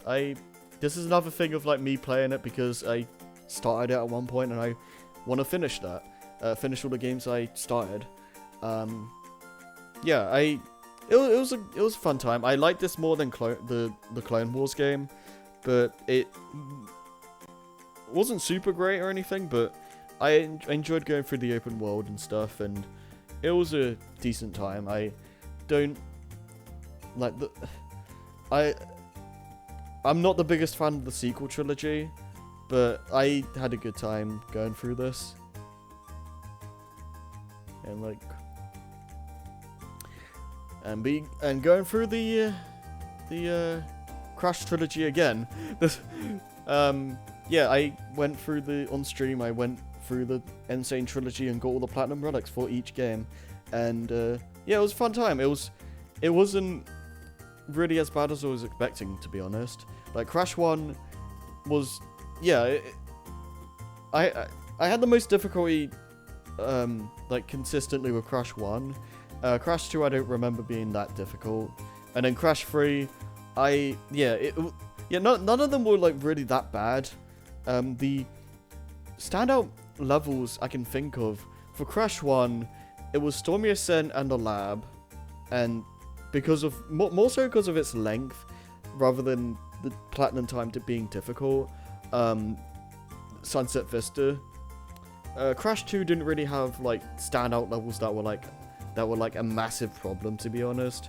Like it definitely had levels that were more difficult than others, but none of them were really like super difficult, like, oh man, this is gonna take me ages. Like it didn't really have that. But like yeah, Crash 3, I've actually already platinumed most of Crash 3 several times, so most of it was pretty easy for me. Like there were a handful of levels that were pretty difficult, and some of them that were really really hard, like Hog Ride, I think it's called, or Hog Road, whatever the first motorcycle level is called. That took me like an hour or two. Hot Cocoa was like the bane of my existence. That took me ages. And maybe a few others here and there, but for the most part, it wasn't too bad. And I'm happy to say that I've platinumed all the N. Sane trilogy, and I don't really have any plans to do that for any other Crash game. I guess by extension, I've already done it for Crash 4 because I kind of had to, but I don't really have any desire to do it for Wrath of Cortex or the GBA games or the racing games. I just don't care enough. I do want to stream Wrath of Cortex down the line, but I don't know when that will be, because like I said earlier, I already have a lot of plans, and I need to like hurry up with finishing up the Spider-Man stuff. So yeah, that's my priority at the moment. So I don't know when I'll do Wrath of Cortex, but it will happen at some point. Wakanda Forever. I like this movie. I didn't think it was like amazing, but I think it was a good. It felt like a whatchamacallit. How do I say it? Yeah, good. Yeah, it felt like a good tribute to the original Black Panther, like Chadwick Boseman or whatever, is that his name? And like it felt like it felt very respectful, and it felt like a good movie on its own. I don't think it was like anything like spectacular, but I think it was a good. I think it was a good movie on its own merits, and I had a decent amount of fun watching it. And yeah, curious to see how things play out from here. Spider-Man 2 movie game. Yeah. Don't try to 100% this game. Because you'll regret it. Yeah, don't do that. For the love of God, don't do that.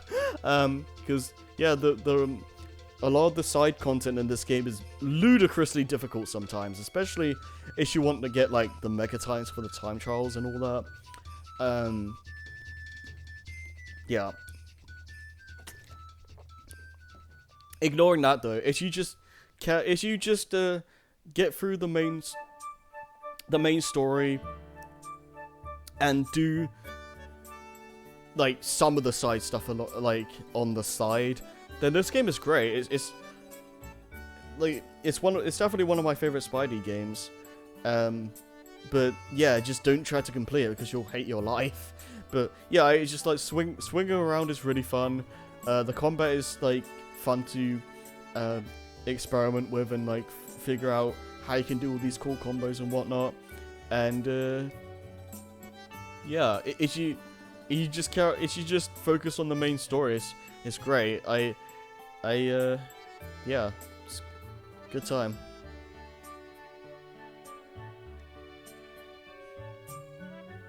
Okay, Love Live Nijikasaki Season 2. This is a lot better than Season 1. It's funny how like Love Live usually has an issue of like balancing out 9 characters, and then Nijikasaki has like 13 or something. So it's like, yeah, they really went crazy with this one. But I think they did a decent enough job giving the characters enough spotlight. I don't think I like it as much as Sip or Sunshine, but I think I like this cast a fair deal. I think they're very charming and have like the music again is like great. So that's very good. Whatchamacallit? I like the backstory for Shioriko specifically, like how she, like had doubts about becoming an idol because her big sister, like, didn't managed to get into Love Live and was being like completely devastated about that. Shioriko didn't want to go through that same torment, or maybe not torment, but like that same devastation, I guess. And no, I thought that was really touching that she was like she cared that much about her sister being like put in that situation, I guess. And yeah, I thought that was really sweet, and I think that's when I think that's one of the things that Love Live does really well, when it like the emotions with the characters feel very earnest, and it makes you care about them a lot, and that's why I like about this series, and yeah, it was a fun time. I feel like I'm repeating myself a lot with these, but you can cut me some slack. There's a lot of I've been talking for like what 5 hours straight.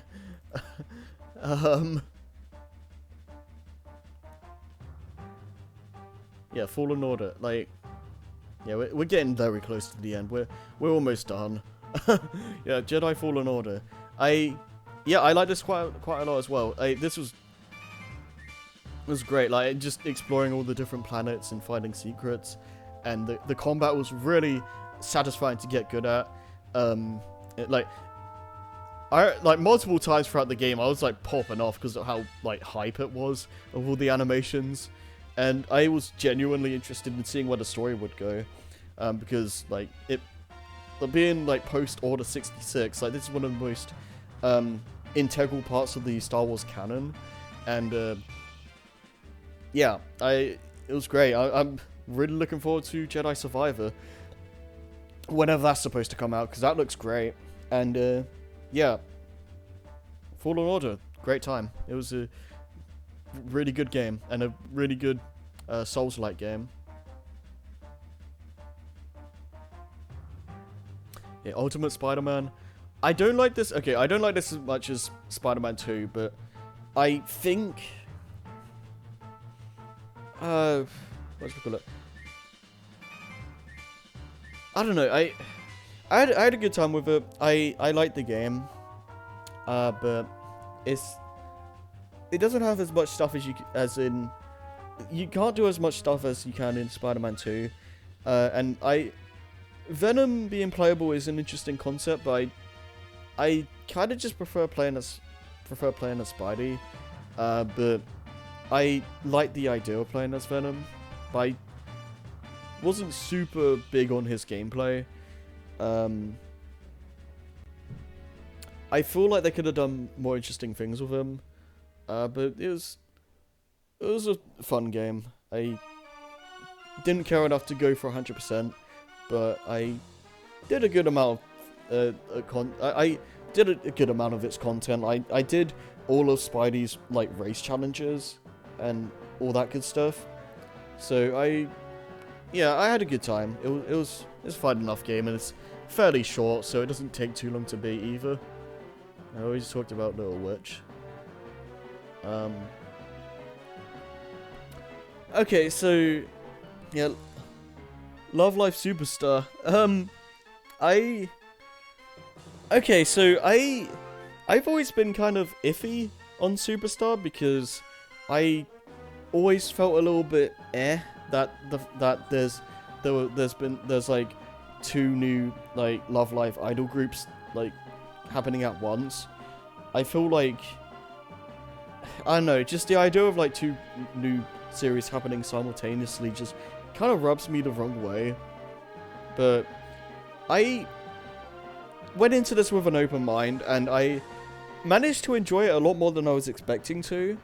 I honestly, in terms of like the story itself, I think I like this more than Nishi. Apparently a lot of people have issues with season 2, so I haven't seen that. But in terms of just season 1, I actually had a good time with this one, and I don't know. I thought it was a fun time anyway.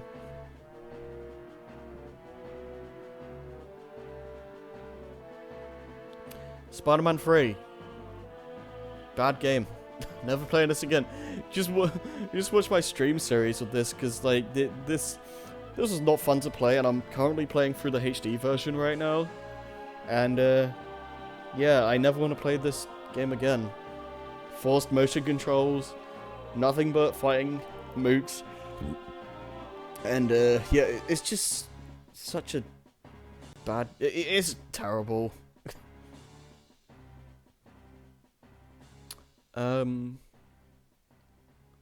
Sword Art Online Progressive. Okay,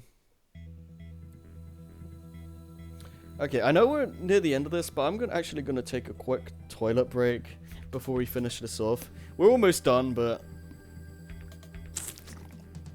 yeah, just bear with me for a few minutes here.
Okay, let's finish this off, shall we? I am still being... I am still being... Okay, good. Alright. Okay, so, yeah, SAO Progressive. So this is basically just the story of Sword Art Online, but from Asuna's perspective. And, yeah. Well, when the story isn't focusing so much on Kirito, it's actually pretty entertaining and, like, interesting to follow. Like,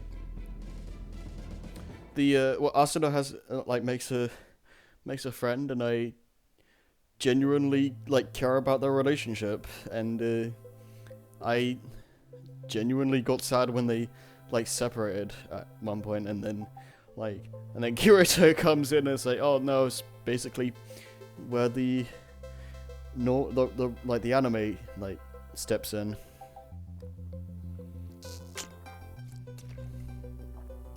Apparently there is, like, basically a part 2 to this, but I don't think it's been dubbed yet.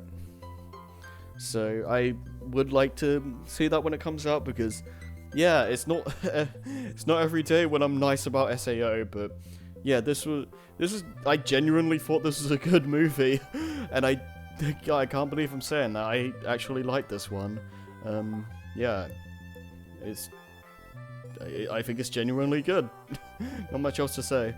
Yeah, I kind of up to, like, the last, like, 4 things, I think. Yeah, Guardians of the Galaxy Holiday Special. It was fine. Like, it was basically just a cute, it was a very cute premise. I liked, I thought it was very, very fun. Yeah. That's it. Really, I don't have much else. I don't really have much else to say about this either. New Game OVA, I wanted to watch this for ages, because I didn't... Well, first off, I didn't realize this existed until, like, fairly recently. I mean, I say recently, it's been like a year, but... yeah, I wanted to watch this because, yeah, it's more New Game, and I like New Game. And it wasn't anything special, but... It was fun just to see the characters interact a bit more, and all the fan service, like, just this image, like, just alone, it's like so much fan service. The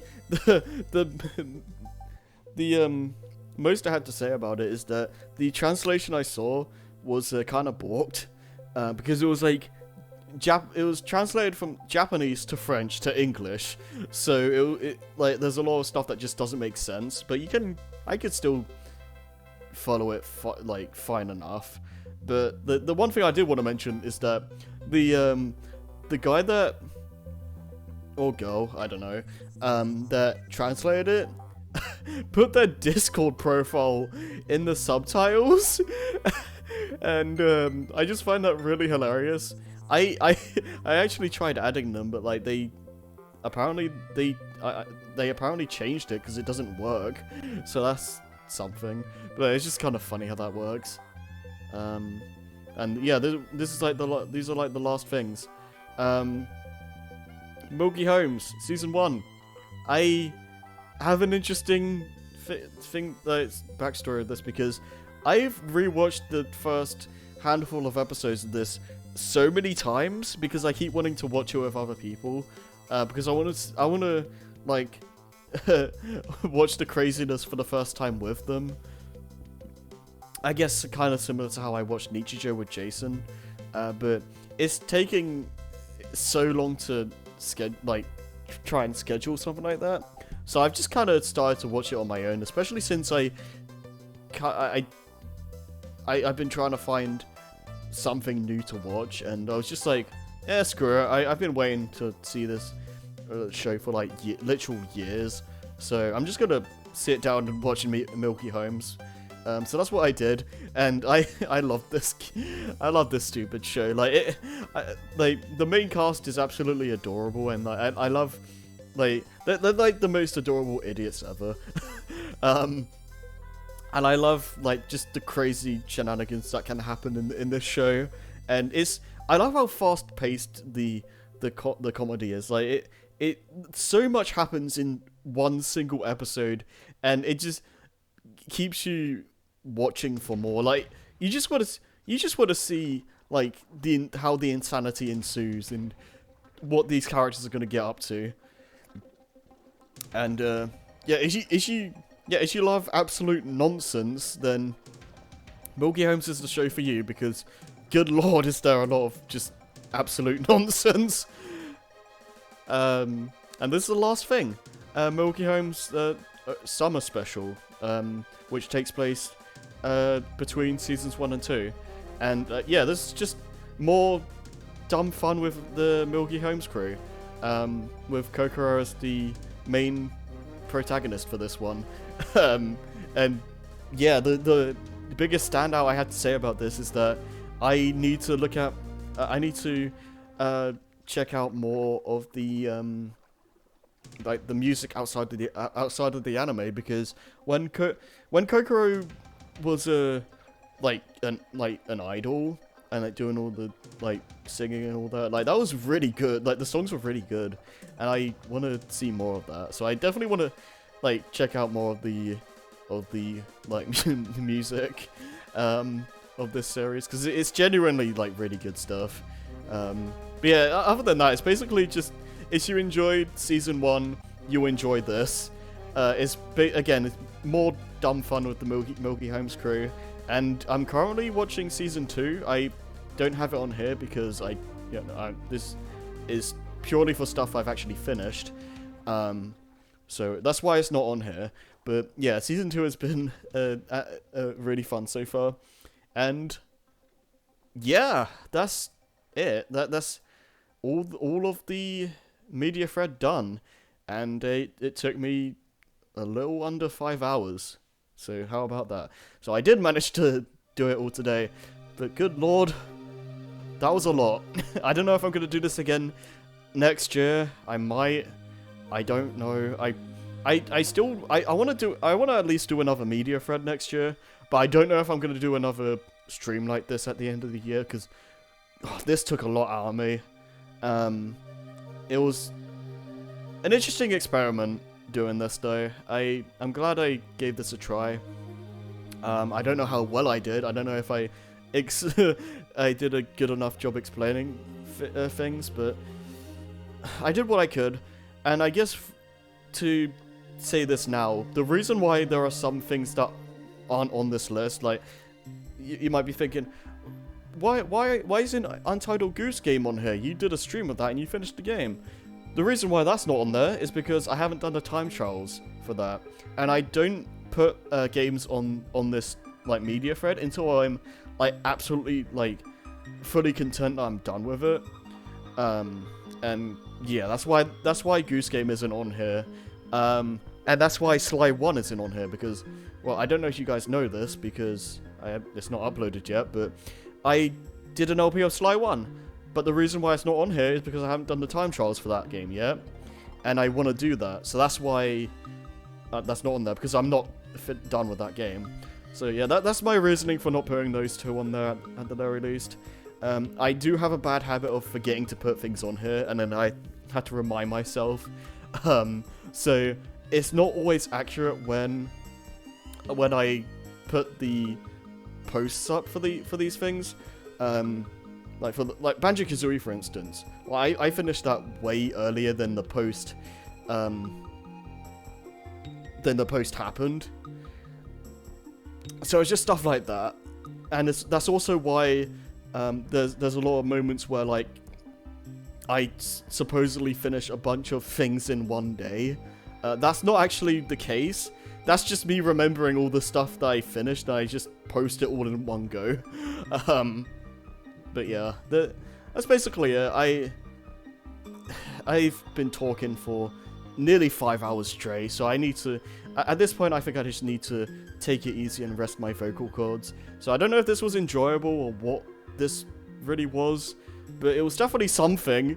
But yeah, that's basically all I got to say. So I might come back to do this again next year. I don't know. But I hope you guys enjoyed whatever the hell this was supposed to be. Happy New Year, everyone. I hope you have a great 2023.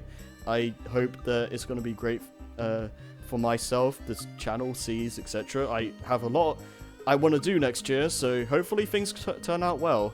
But yeah, other than that, stay safe, everyone. Wash your hands. Clean yourselves, all that stuff that Scrappy likes to say at the end of story time. I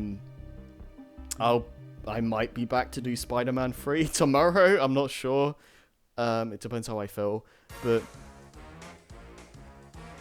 yeah, that's all I've got to say, really. So yeah, again, hope you guys enjoyed, and I'll see you guys next time. Bye-bye.